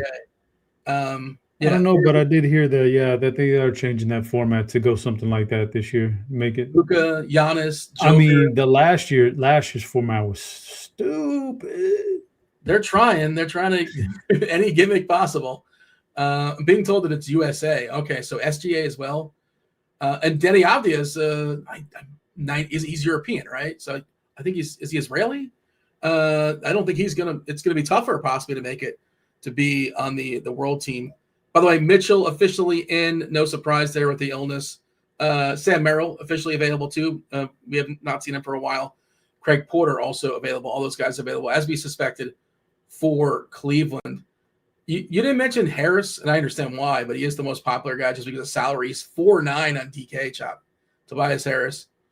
But he's seen better days, and there's really no upside in Tobias Harris, but he's kind of a glue guy that just kind of makes stuff work. You mentioned Asar, 12%. Cunningham, one of the best big spends in the slate, just 11%, which is pretty interesting. And Avdia is just one of those big spends. It's just hard to get to, 3% currently on DK. FanDuel-wise, as far as ownership in this game, Cade more popular, 28%. Salary is basically the same as his DK salary. Asar coming in at 28%, Harris at 22%. He's 5'4". Don't like that as much. My favorite player on Portland is probably Sharp. 33 minutes for Sharp tonight. Minutes are really, really solid. In the absence of Grant certainly solidifies that. Going to give him all the opportunity in the world. Trying Chubb, that's the end of the slate. We have crunch time coming in about 5-10 minutes or so. If the chat has any questions, by all means, fire off some questions in chat. We can do like a review. We never really get to this point. We're done with Movie Monday as well. Wow, we did it, Dean. Yeah, I got a question for you, Dean, while we got some time to kill. Fire it off. Did you catch the new as Kirk as leader of the Juggalo Nation is in chat? All rise for Kirk D says he's mentioning. Did you catch the new Chappelle stand-up? I did, yeah. I know it dropped the night after, or no, right after the Jake Paul fight. I actually did end up watching that too. You like it? Well, I bet the other guy because I was told no, not the fight. Oh, do you like the Chappelle stand-up? I mean, he is an incredible storyteller. If you did you watch it? Yeah. He's a comedian, but like he's more of a storyteller now, right? Like what is his jokes per capita? What is his jokes per actual jokes? And this is not a knock. This is not. He's more of a storyteller now than a comedian. He's a comedian too, of course, hilarious, really sharp guy. But he was more of a storyteller than anything. And he even told you, like he said, like this is my closing bit. It's gonna be the longest closing bit. And it was just a story basically. And there were jokes weaved in. And I thought it was really clever the way he told stories, the way he set stuff up and knocked it down. There was a payoff later. But yeah, I enjoyed it. I'm giving you a short answer. Yes. I thought it was actually really good. But as far as jokes per minute, like he just, and that's not, I don't need that. Would you agree? Like he's almost kind of more of a storyteller than a comedian now? 100%. He's kind of drifted into that area, but it's still funny the way he sets things up. And I think it's really funny. So he's one of the best, man, of all time. His voice out there is great. Somebody said, just say you don't like stand-up. What was I was not being critical. I wasn't saying that as a negative. And I really like stand-up, but I don't know why that would be a reaction to what I said. Storytelling can be great too. But yeah, I thought it was worth watching. I would say it's worth watching. Did you watch the Jake Paul fight? I saw enough of it. I mean, I saw the ending of it, at least for sure. I saw the last couple rounds. I wasn't really into it the whole time. I mean, I'm not supporting that guy like that, but I was waiting for the time when somebody actually fought him that was not like 50, 60, 70 years old, that actually came in there and did something. So I was happy to see that. I was happy to see a real opponent for him and then the result of it. So good for him. Wicked Droller says, is this the basketball pod or what? Well, if you have any basketball related questions, by all means, fire them off. Yeah, we just knocked out the entire slates. We're happy to touch on the basketball. I'm trying to keep an eye on to see if any news is dropping. No news has dropped basketball wise. We're kind of waiting for, we don't know about Cooper Flagg. He's officially questionable. Teammate, who else is questionable for Dallas? Somebody else is questionable for Dallas. That for some reason I'm drawing a blank and I could just cheat and look at the injury report. Max Christie is also questionable. Do you have plums, Chop? You have plums you want to share with the people? Football related or basketball related plums? Sure, Dean. I'm not on the Showdown show tonight. So, got to go check out the SeaWorld Christmas lights production. So I'm not on that show. So I can give you a plum there too. But I think I'm going to go off the radar. Way off the radar. I know you don't like this guy in basketball, but you got to take chances sometimes, and with upside guys, and just hope things pan out. Jared Allen. I'm going Jared Allen, filling in the Plums play of the night tonight. I think he gets his run, and I think he dominates Charlotte without Evan Mobley. So I'm going Jared Allen. Football, Dean. Yeah. First of all, I do want to say, I think Indianapolis is going to win this game. Even though it feels like nobody's picking them because of Phillip Rivers, and I think 49ers are being a little bit overvalued, overrated here. So I think Indianapolis wins this game. But for the Plums, I'm looking at, everything that's going on with these two teams right now, and I'm going to go Jawan Jennings as the fill in the Plums to have a big game tonight for San Francisco. But I do think Jonathan Taylor can get. If he can get rolling, I think Indianapolis does pull this upset. I mean, it's 5.5-point dogs at home. When that's a big number. That's a big number. Is San Fran locked in their spot? I know they're making the playoffs. Oh no, They're fighting for something? San Fran, I think things could theoretically go all their way, and they could be the number 1 seed with a bye. Or they could be like one of the last teams in. So they have a lot going on with their last 3 games, and then the way everything else plays out. They certainly control their own destiny for the division title at the very least. So and then again, if they've got some tough games left, so if they falter in those games, who knows? So they're playing for a lot. But people are writing off the Colts. I think the Colts, if they can establish Taylor, they can pull the upset tonight. You say established. I haven't dug into it, but I feel like they want to give him the ball 30 times tonight. They're desperate. They need to win out, obviously, and need some help as well to get into the playoffs. And of course, Phillip Rivers is their quarterback. So they probably want to give the ball to Taylor 30 times. I don't know what the projection is as far as his touches. And again, I have not dug in this. I'll play some Showdown, but that's not my wheelhouse per se. Okay. We'll be tuning in. We'll see what's happening tonight in that game. All right. We do have crunch time coming in here momentarily. Chop, you said you made one lineup only. Who's the player that you're most afraid of not having in that one lineup? There's certainly more than 7 or 8 or 9 great players in this on this slate. Who did not crack your lineup that's going to beat you? Yeah, it's probably there's several guys, but it's definitely a Jokic fade and a Cooper Flag fade, and those two are very scary at this point. So yeah, definitely Jokic, man, could go off for 80 tonight, and you're closing your laptop if you don't have him. You said you have Murray though, right? At least you have one of them. I do like Murray. I do foresee myself having Murray in my lineup. Don't build it until the last 10, 15 minutes, but I do foresee Murray being in there. Okay, let's do it. Crunch time's coming in. They're knocking on the door. We have Beermakersfan, we have Roth, and I believe Noto will be joining them, if not right this minute, but momentarily. Crunch time right now.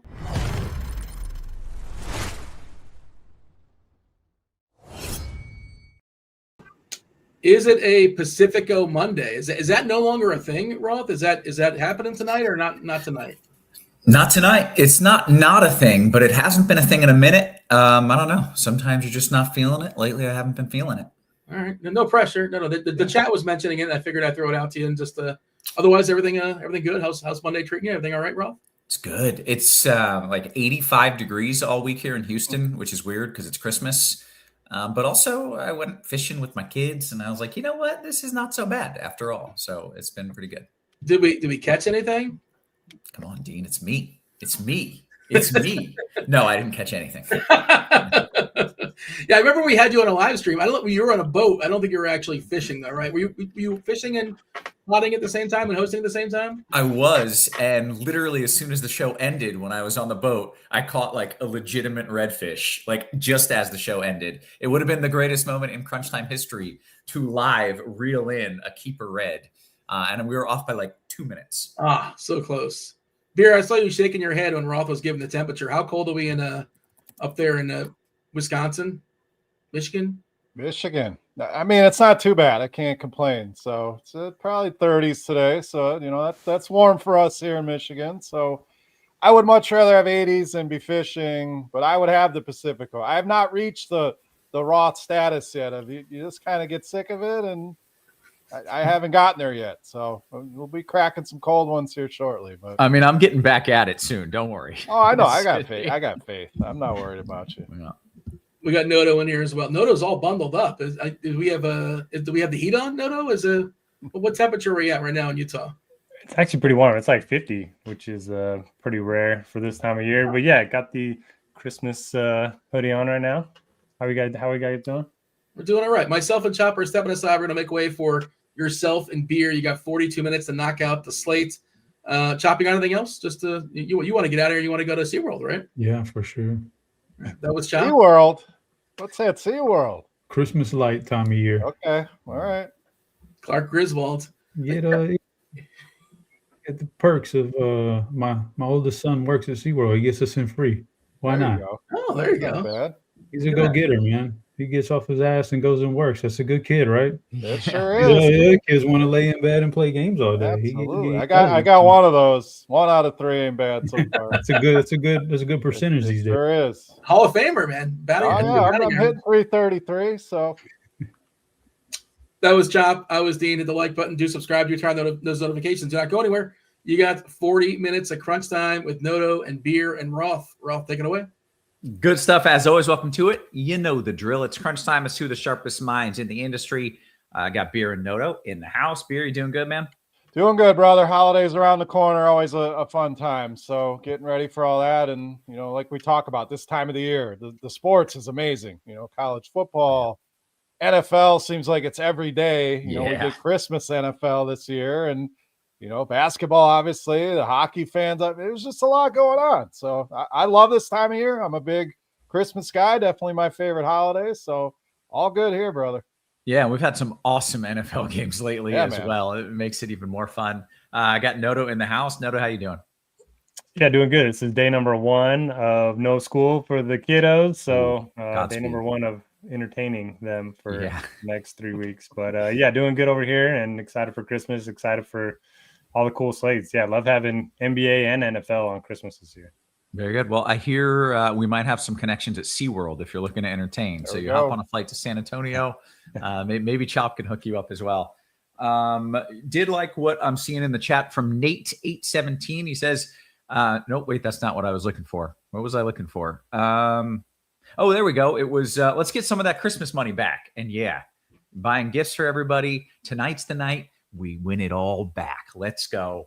I haven't played DFS in a minute. I'm excited to kind of put the chips in a little extra tonight. I'm fiending for it. So let's dive into this slate. Beer, you want to give me a quick rundown on what I need to know before we start building? I mean, it's a nice 7-gamer. We always talk about kind of that wheelhouse. Sometimes it's too few games. Sometimes it's overwhelming when we get to 9, 10, 11 games. So, you know, 7 games tonight on DraftKings.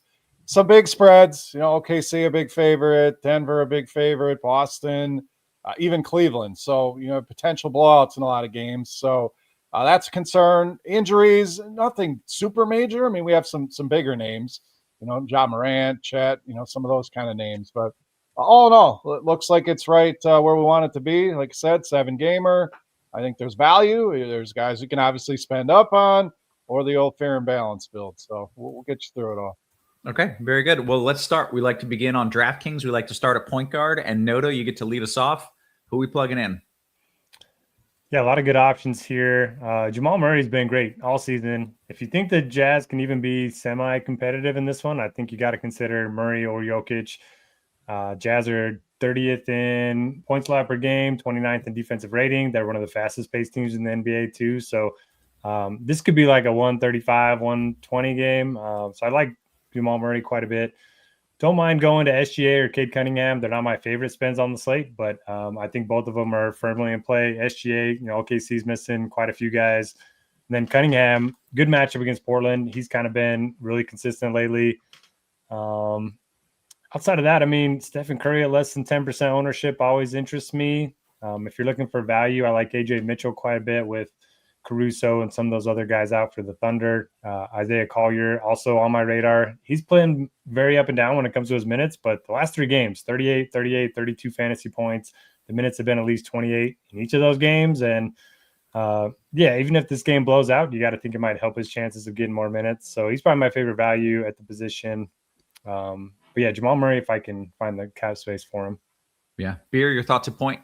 Yeah, I'm on the Murray train as well. Just feels too cheap here. 8,500, great price on him. I mean, we're going to mention the blowout concerns, but like Noto mentioned, if Utah finds a way, that total's 250.5. So we all want Jokic. Sometimes it's just not possible to make him happen. So I think Murray's a great play. There's some great options in the mid-range I really like. Cam Spencer.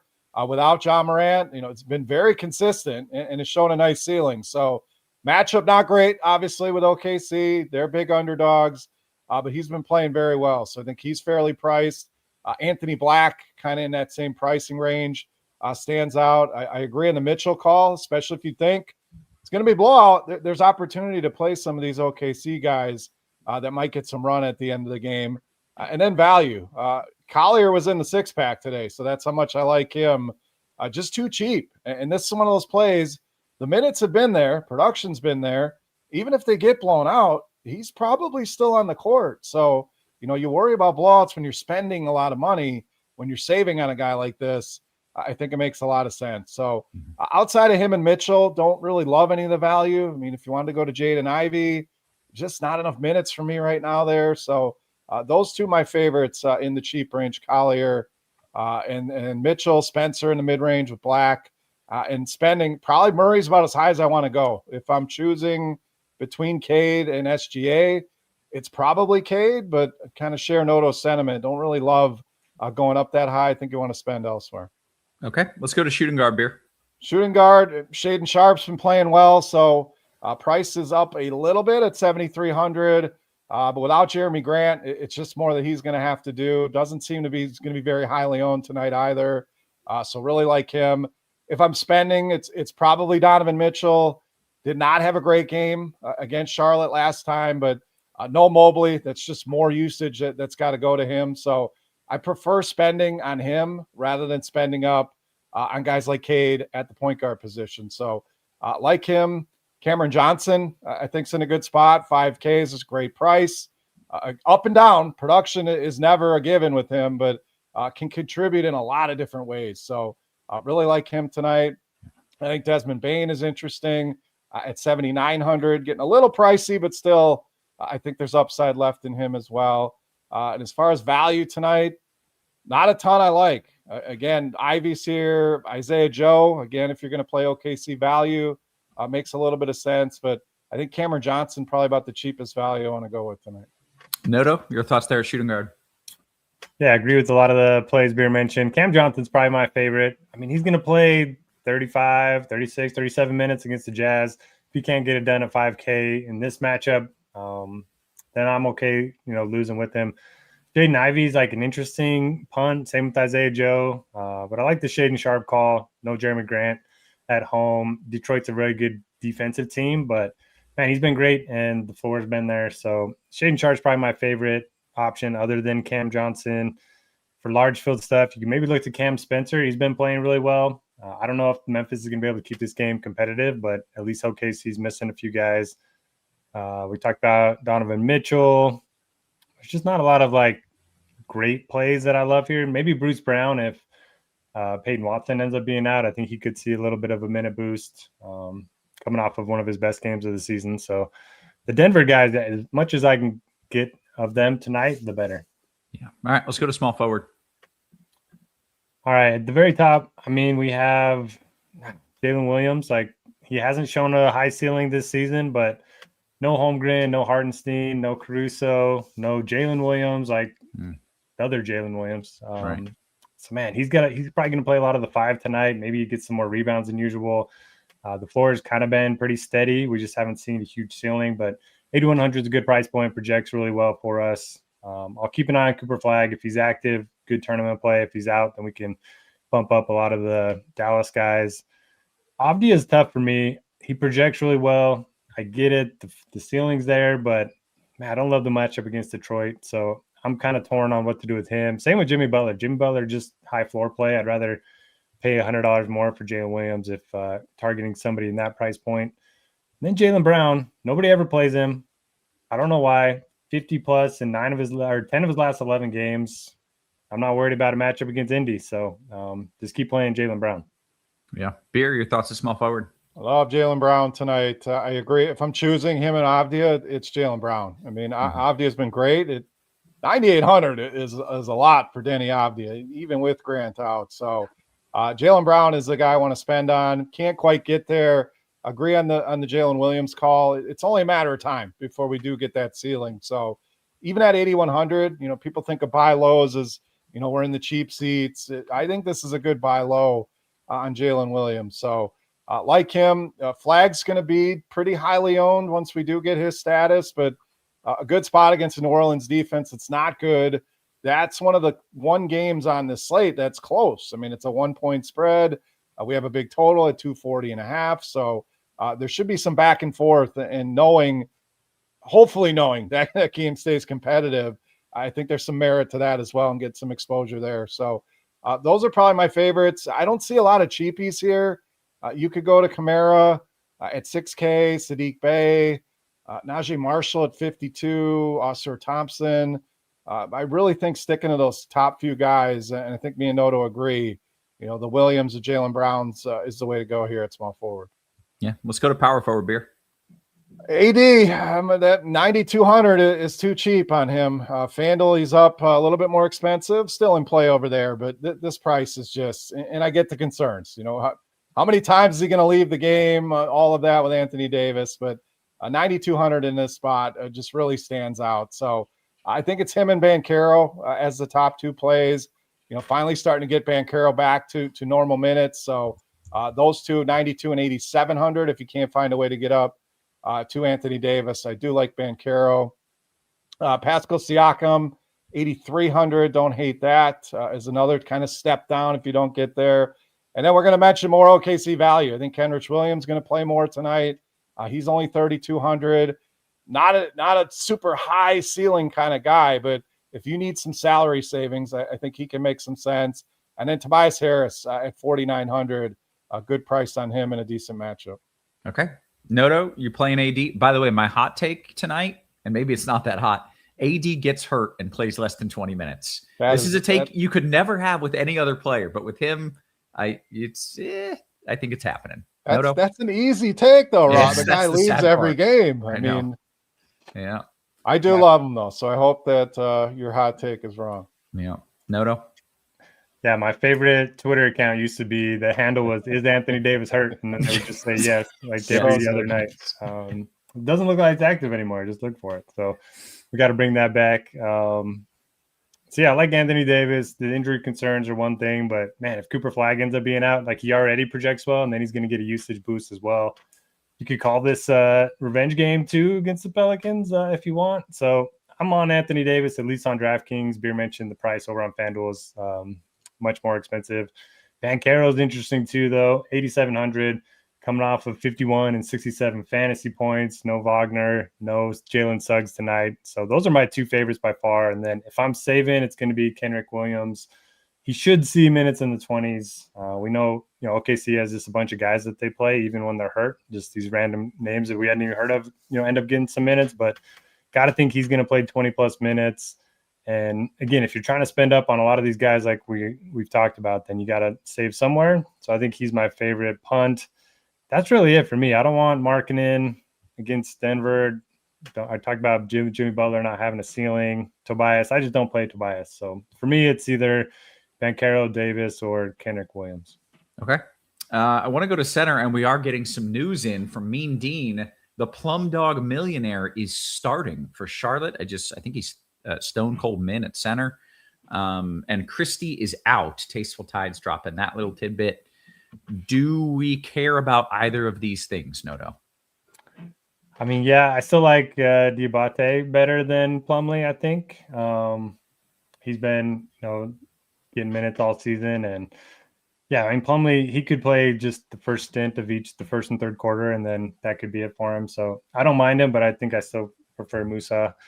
I do have a cross-sport prop bet for you, Roth. Let's hear it. Okay, who gets more? Denver scoring actual points against the Jazz or Phillip Rivers passing yards tonight? That is an absolutely insane bet. Is this an actual thing you can bet? I don't know, I just made it up. I bet you can. You can bet anything these days. That's great. I'm over here. At first, I'm like, that's Rivers easy. Then I'm like, Denver might put up about 150, and I don't know that old Phil gets to 150. Yeah. What are you liking at center outside of Diabate, Noto? Yeah, it's funny. Price Picks had a discount on Rivers passing yards at 125, and I'm like, I still don't know. A discount to me. Anyway, Jokic, if you can get to him. If this game stays competitive again, I think he's going to have 80-plus against the Jazz. They've just been so bad defensively. You can play AD here too, but I'd rather play him at power forward. I like Diabate, like I mentioned. I think that now that he's not starting, it's probably better for his ownership anyway. Then Wendell Carter for tournaments. He's been really good the last 4 games. Does see a usage boost without Suggs and Wagner on the floor. Not really looking at anybody else at center. Okay. Beer, your thoughts at center? Yeah, Jokic, if you can get him. I mean, 12.5's a lot, but there is value. This Plumlee thing, it feels like Plumlee starter in name. I agree with Noto. Like, he's going to play a couple charity minutes, and then Diabate is going to handle the majority of it. So if it helps lower his ownership, I like him a lot. I wasn't a fan at, 39, 40% he was earlier. If he comes into the 20s, I think it's a great play there. So he's easily the best value. I think there's solid options in the mid-range. My three favorites, Jared Allen without Mobley at 6,700. I like Donovan Clingan at 6,300. Not the easiest matchup, but my favorite is Wendell Carter, another six-pack play from today. Starting to play more, starting to play better. Golden State can run a lot of undersized lineups out there, and they have not defended the center very well. I mean, they're bottom 12 in points, rebounds, and fantasy points allowed to the center position. So great price on him at 5,400. I like the matchup. If I'm not getting up to Jokic, if I'm not going down to Diabate, it's probably Carter. If not, it's Clingan or Allen. Yeah. Okay. Very good, guys. We want to kick things over to FanDuel. Actually doing pretty good on time here. And I want to make sure everybody's getting the best deal in the industry as well. I should have had that read ready to go, but I'm a little rusty. So give me a second here. PicksLab, the newest feature. Oh, this is brand new, actually. This is an exciting one. If you didn't see, I tweeted about this. RotoGrinders tweeted about this. A lot of us, are retweeting that. PicksLab, this is brand new. This is really, really cool. It's the newest feature. Lets you scan for the best player prop and pick 'em bets in seconds, and everything's broken down for you. Edges, win rates, value. It is a clean board showing which plays actually stand out across sports books. And then also, this is really sites like Underdog and Prize Picks. If you're limited and you can only do that kind of thing based on where you live, this can absolutely kill it for you. And when you see something you like, PicksLabs builds the slip and sends it straight to the book of your choice right there, right in the app. Right now, you can try PicksLabs completely free on RotoGrinders through December 28th. You have 6 days to use this for free. RotoGrinders.com/PickLabs. Try it once.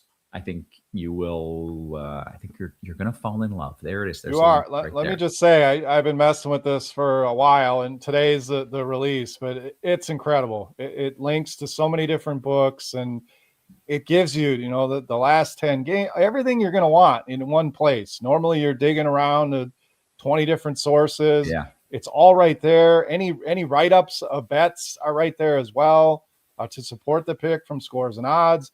It's just all so intertwined. So it's free, guys. I mean, I would go take a look at it, all the different sports. You can break it down by game.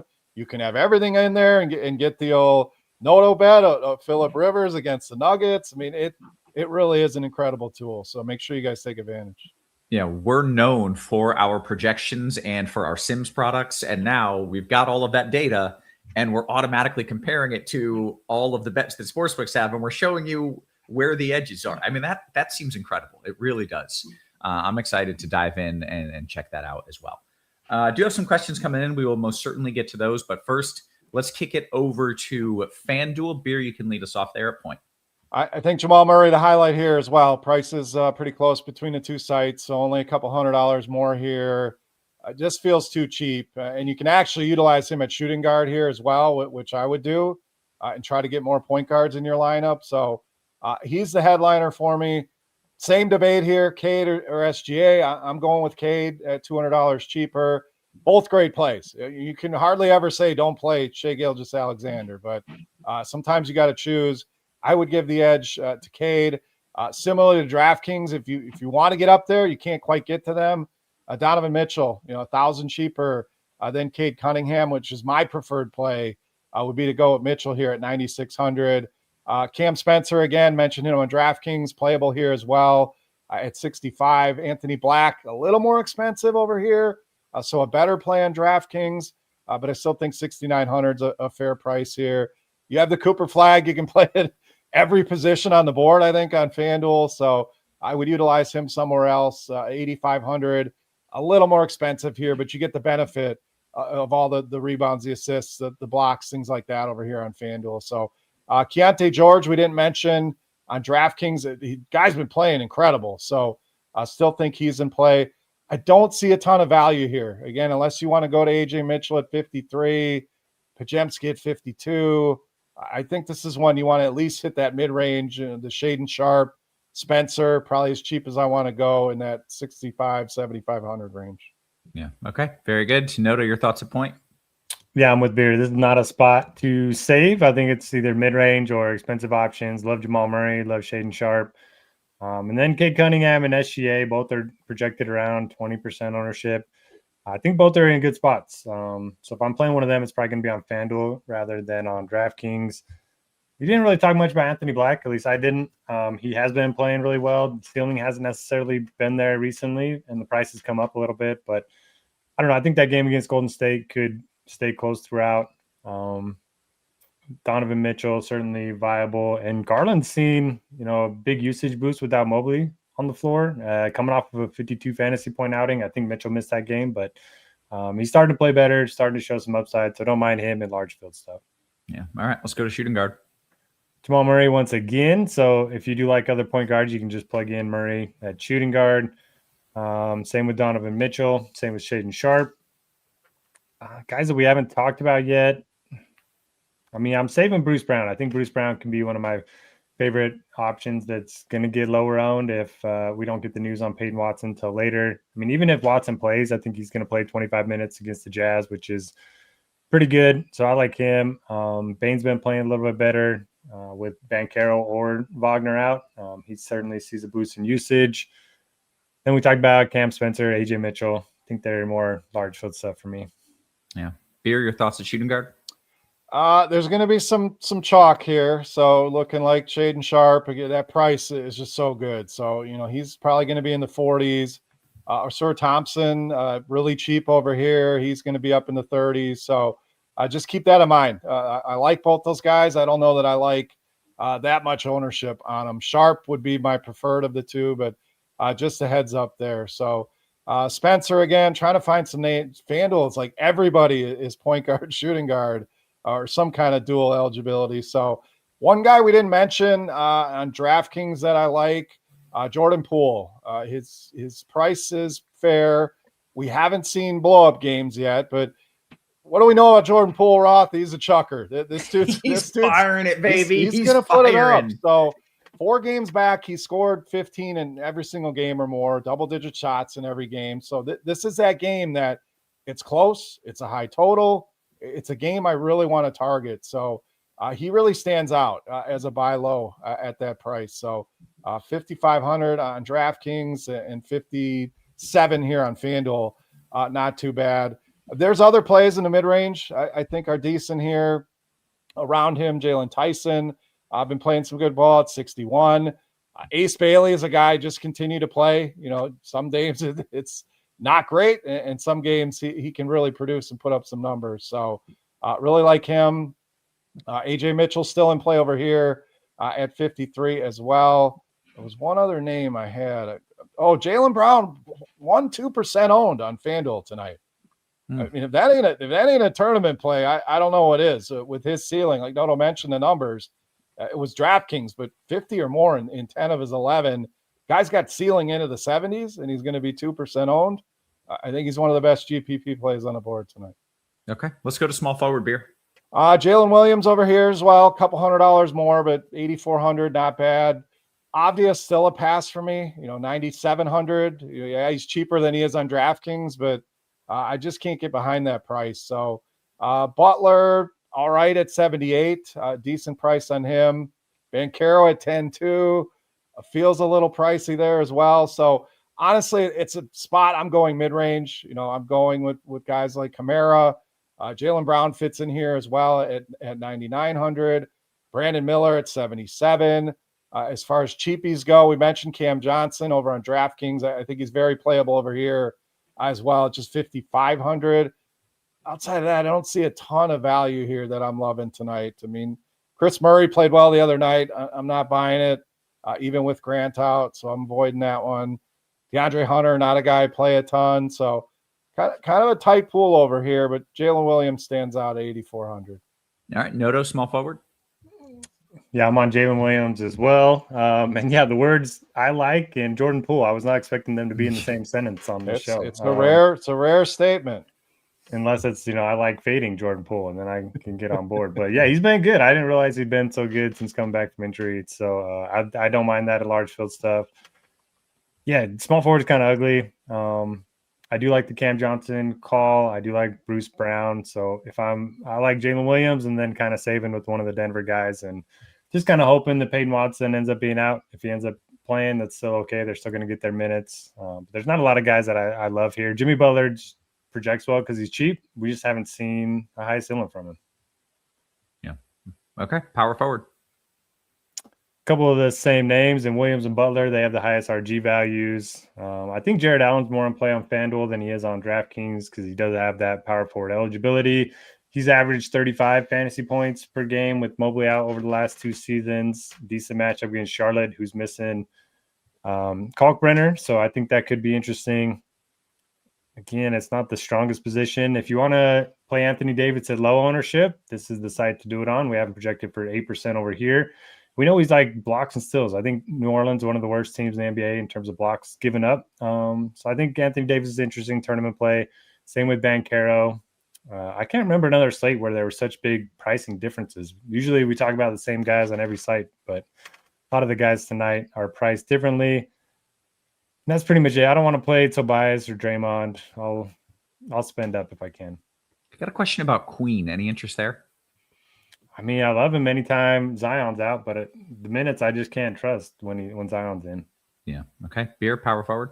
Yeah, I love Derek Queen, the player, but I agree that he's priced as if Zion is not there. When we know that that's not accurate. So he still has the ceiling. A guy can put up fantasy numbers very quickly. It's just tough to pay that price for him. So power forward, I don't love power forward on FanDuel. I mean, you can slide Jalen Williams down here.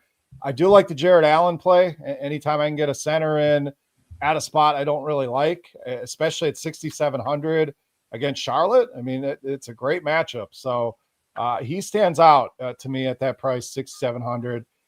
I want to play Zion, you guys. I really do. But the price is fair. The matchup's there. What are the minutes going to be? And we haven't projected mid-20s. It's just tough to pull the trigger on. As much as I want to go there, I don't know if they're going to unleash him here in this matchup. But again, that matchup is intriguing. So I'm going to have some in some stacks. So like him, Kenrich Williams, 3,700. If you're going value, you can go that route. Again, Kamara stands out to me at 5,900. Just not a lot of standouts here. Davis, 10.5 is obviously a lot more than we're paying on DraftKings. But like Noto mentioned, you're going to get him super low owned tonight. So don't hate that. Just getting contrarian there with the ownership paying up a little bit more. Okay, very good. Let's go to the center spot, Beer.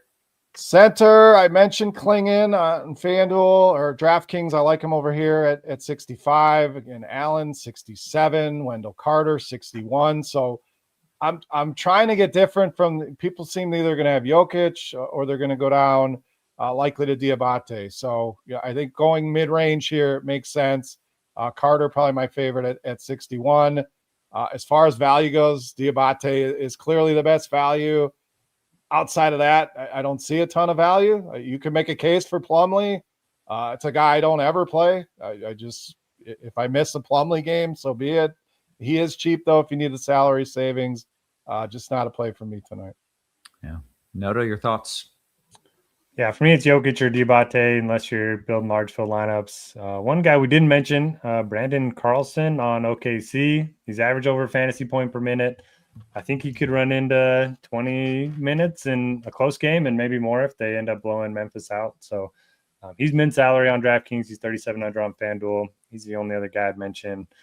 But if you don't want to, play Jokic or Diabate, I think Allen at center is probably the play. Yeah. Very good, gentlemen. We still have 11-ish minutes here until we hit lock. Got some good questions coming in as well, so we'll make sure we address all of those. It can, I assume, be about Monday Night Football. You guys, you look at any props, you look at any DFS stuff for that? Come on, Roth. Of course, I know who I'm talking to. Yeah, they have. It can be about football or about basketball. And as always, make sure you hit the thumbs up for us. I am going to start in the Discord where the cool kids are hanging out and see what we got. We have a SimLabs question. Which one of you two, do either of you, you deep in those SimLabs streets? Either of you? I mean, I used it enough. Okay. Depends on how deep he's going here, or she. Is there a way on SimLabs to customize what players you want or change projections on guys so you get the guys you want, or is it all just up to RotoGrinders projections and the Sims? Noto may know more here, but there's multiple projection systems you can put into it. I know that. Basketball, if you have the shot quality, you can use that, or the RotoGrinders. NFL, you can use the Blitz or SimLabs. You can lock any players you want and build the lineup from there. 1 player, 2 players, however many players, and let it build from there. You can also boost and dock players. As far as changing the projections within SimLabs, I don't think you're able to do that, but Noto may know more on that. Yeah, you just got to use the boost and dock players, and then if there's somebody you don't like at all, just exclude them. I usually don't lock players, but if you're doing like a couple lineups, you can. But yeah, the boost, and those are kind of fairly new features this year, I think. Yeah. They've been great so far. Yeah, and you can go multiple levels. You can boost or dock a guy 1, 2, 3, and it'll show you within the lineups who got boosted and how it affected it. And that's great. I mean, he's looking for, can you change projections? And by boosting or docking a guy, you're essentially doing that, right? For sure. Or you like somebody more than lock them in and let it build the rest of it. Yeah, it's not necessarily boosting the projection, but boosting your exposure to exposures. Yep. Gotcha. Okay. Carolina guy says, Beer, FanDuel GPP, 1 lineup, your favorite spend up with 1 lineup. Favorite spend. I'm gonna say Anthony Davis. I'm gonna roll the dice that the Twitter account is wrong, that Roth is wrong, and his ownership is pretty low. You know what? I like David. I really like Jaylen Brown. I'm gonna change. I like them both, but 1-2% on Jaylen Brown. Give me that all day in GPPs. Okay. We'll go to D-Rock's question. Noto, DK GPP, Allen and Harris, or WCJ and Filipowski? I don't like Filipowski with Markkanen playing, so I'll go the first combo. Wendell Carter Jr. Rob. Thank you. I don't know. Some of those trying to connect the. Yeah, I was like, well, I don't. All right, I'm a little rusty. DK Cash, Noto, prioritize AD or Joker, or why not both? What do you think? This is Cash, to be clear. Ask me again because my brain got sidetracked when somebody asked about NAW, but they said NWA, and you. No, I don't want to think about that. We got sidetracked there. That was an embarrassing moment. DK Cash, AD or Joker, or both? I think you can play both, but I'm going AD over Joker if I happen to choose. All right. Diabate is tough to pass in cash on DraftKings. That's Beer got a couple questions for you here. DK Cash, Asar Thompson and Carlson, or Diabate and Wiggy? GPP or cash? This was a cash question. I'll go the second set then. Okay, back to you. This question from D-Rock, DK GPP, WCJ and Bay, or Carlson and Paolo? I'm going to go with the mid-range, WCJ and Bay. Okay, very good. Noto, a couple over to you. Your favorite play, your best value play, DK single entry GPP, Noto? Diabate. But I was going to say, you can play, I usually don't do this, but Plumlee and Diabate, 6,900 for both of them. You're probably getting all 48 minutes. I don't hate that idea. Yeah, okay. DK Cash question for you from Achilles, Noto, Diabate and Kason Wallace, or Cam Johnson and Carlson? Ooh, that's close. Ideally, I would like Diabate and Johnson, but I'll go number 1. Okay. Let's flip it back here. Beer, last piece in a large field GPP, Kamara, Bay, or Jalen Tyson? I'm going to say Kamara. I think he gets a little bit more without Jeremy Grant. Okay. Jumping into the YouTube again, if you haven't hit the thumbs up yet, make sure you do. I'll take some questions from there. First question, Beer, was how much was that amazing product that you guys talked about where you can do all of those cool projections on things like Underdog and Prize Picks. How much is it if you used it right now and for the next 6 days, Beer? Absolutely free. Take advantage, people. Free. And this thing will not be free for very long. So it's one of those things. We want to show you how great it is. And I think you guys will agree. If you have questions, feel free to reach out. Sometimes it can be overwhelming, but it is such a clean, easy to use, separate sports. I could go on, but please take advantage and try it as soon as tonight. What a better time too. We just talked about Christmas, games every day. I mean, get in there and give it a shot while it's free. Yep. Let's see. By the way, that was not a real question. That was I just wanted the people to understand. I already knew that, Rob. Yeah, I could tell. I saw the smirk as I was reading the question. Carlson. I've gotten a few questions about Carlson, both on DK and FanDuel. Beer, what are your thoughts there? I just worry about the minutes. If they blow them out, I think his minutes obviously would be improved. He's going to get minutes. It's just a matter of how many. So worry a little bit about the ceiling with him, but I've mentioned 3, 4, 5 different guys in a blowout script. So if you think they're going to blow him out, I think he plays that much more. So he's more appealing in that sense. Yeah. We did get the news, by the way, that Flag is in, correct? Yep. Yes. Yeah, just wanted to make sure everyone's aware here as we get a little bit closer to lock. What about Pascal? Noto? Lippy says, I always love that dude. Is he in a bad matchup tonight? Yeah, against Boston. Yeah, I don't love it. And they're big dogs. Here's what with him, if I'm Jaylen Brown, Siakam, maybe some kind of little correlation, get a mini out of that game. I don't mind that at all. Yeah. Okay. Lippy says, I'm fading CMC like a donkey. Is that a donkey play, Beer? I would say yes. I mean, unless I don't want to jinx like Roth did with Anthony Davis. So I'm not going to say the words, but I think outside of something happening, that team has everything to play for. They can legit be the number 1 seed in the NFC if they win out. So yes, they want to limit CMC, but winning and being the number 1 seed, getting a week off, much more important than limiting his carry. So nothing's a donkey move in a showdown. You could say anything, Roth. You could say, right. I'm 2 captaining, kickers, 2 defenses, and a quarterback. I'm captaining Phillip Rivers tonight. Like, not my favorite play, but you have at it. So it's risky for sure, but it's also going to come with a lot lower ownership. Yeah. All right. Very good. Noto, back to you for a couple questions here from Brooke. FanDuel, Markkanen and Knipple, or Jaylen Brown and Spencer? Let's go Jaylen Brown. Okay. Scrolling down. Why did the Blazers' percent ownership just skyrocket? Was there any changes that you guys saw or noticed, or anyone in out? Nothing that I noticed while we were on the show, but I can take a look and see if we missed something. Yeah, it's probably. Grant news was out a while ago. I'm not sure.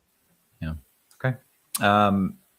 Noto, another one for you, and then we'll get a couple for Beer here. FanDuel GPP, Diabate Cade or SGA Carlson? Ooh, I like all 4 guys, but I'm going to go number 1.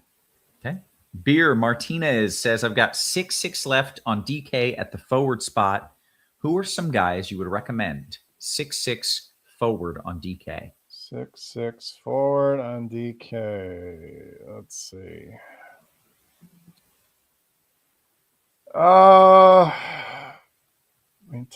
Kamara is a guy I like at 6.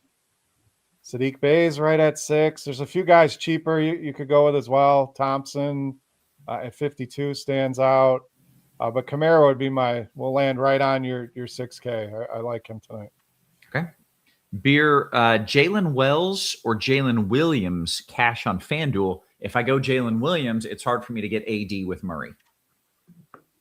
I'm okay with Wells. I think Spencer, Wells, Coward, that whole group. I think 2 of those guys are going to play well tonight. So I'm fine going with Wells. Okay. We're less than 2 minutes away from lock. Did get, let's see. I think I got all those questions more in the YouTube, though. Noto, Murray or Cunningham in a big GPP on DK? It's going to depend on who they're with, but I will go with Murray. Okay. Thoughts on Brandon Carlson? We've gotten that question a few times. The thought was you're concerned, Beer? I just think there's more upside in a blowout script. I'm not concerned. It's a fair price, and he is going to get some run. So I just more upside in a blowout, but which is probably what happens. He's very playable tonight. Okay. And it gets you off of Diabate if you're worried about that. Yeah. Okay. Very good. We are less than a minute into lock. Things look to be doing pretty good. I think we may have answered all of the questions. You watching Monday Night Football tonight, boys? Absolutely. Yeah. I feel like with the old man at QB, like you almost have to watch. The entertainment value is so high on that, right?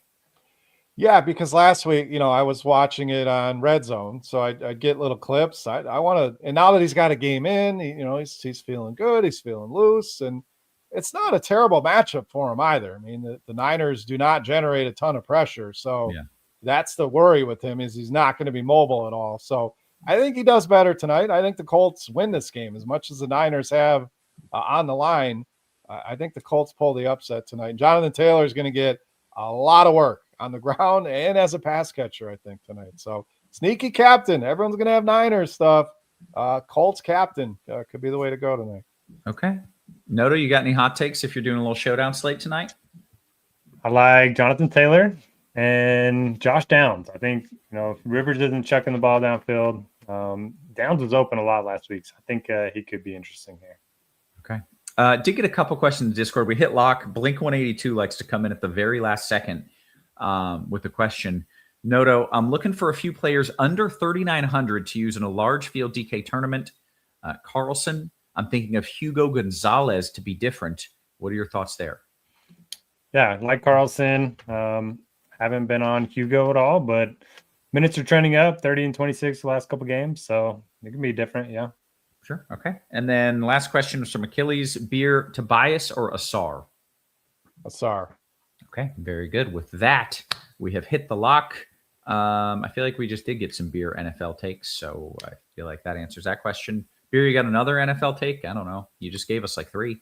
I like the Downs call. I think going Colts heavy tonight is the way to go. I'm interested in the Niners secondary pass catchers, Bourne and Robinson. There's some big pricing discrepancies on Robinson out there on some of the sites. And I think Tyler Warren has a much better game tonight and is probably lower owned than he should be. So kickers are in play here too. I think both teams going to move the ball, maybe struggle a little bit tonight. So I really like the kickers. Okay, very good. With that, we have done all the things that we came here to do. So for Noto, for Beer, and for our wonderful production crew, always working hard behind the scenes. Guys, we appreciate you. We love you. And we will catch you tomorrow. You have been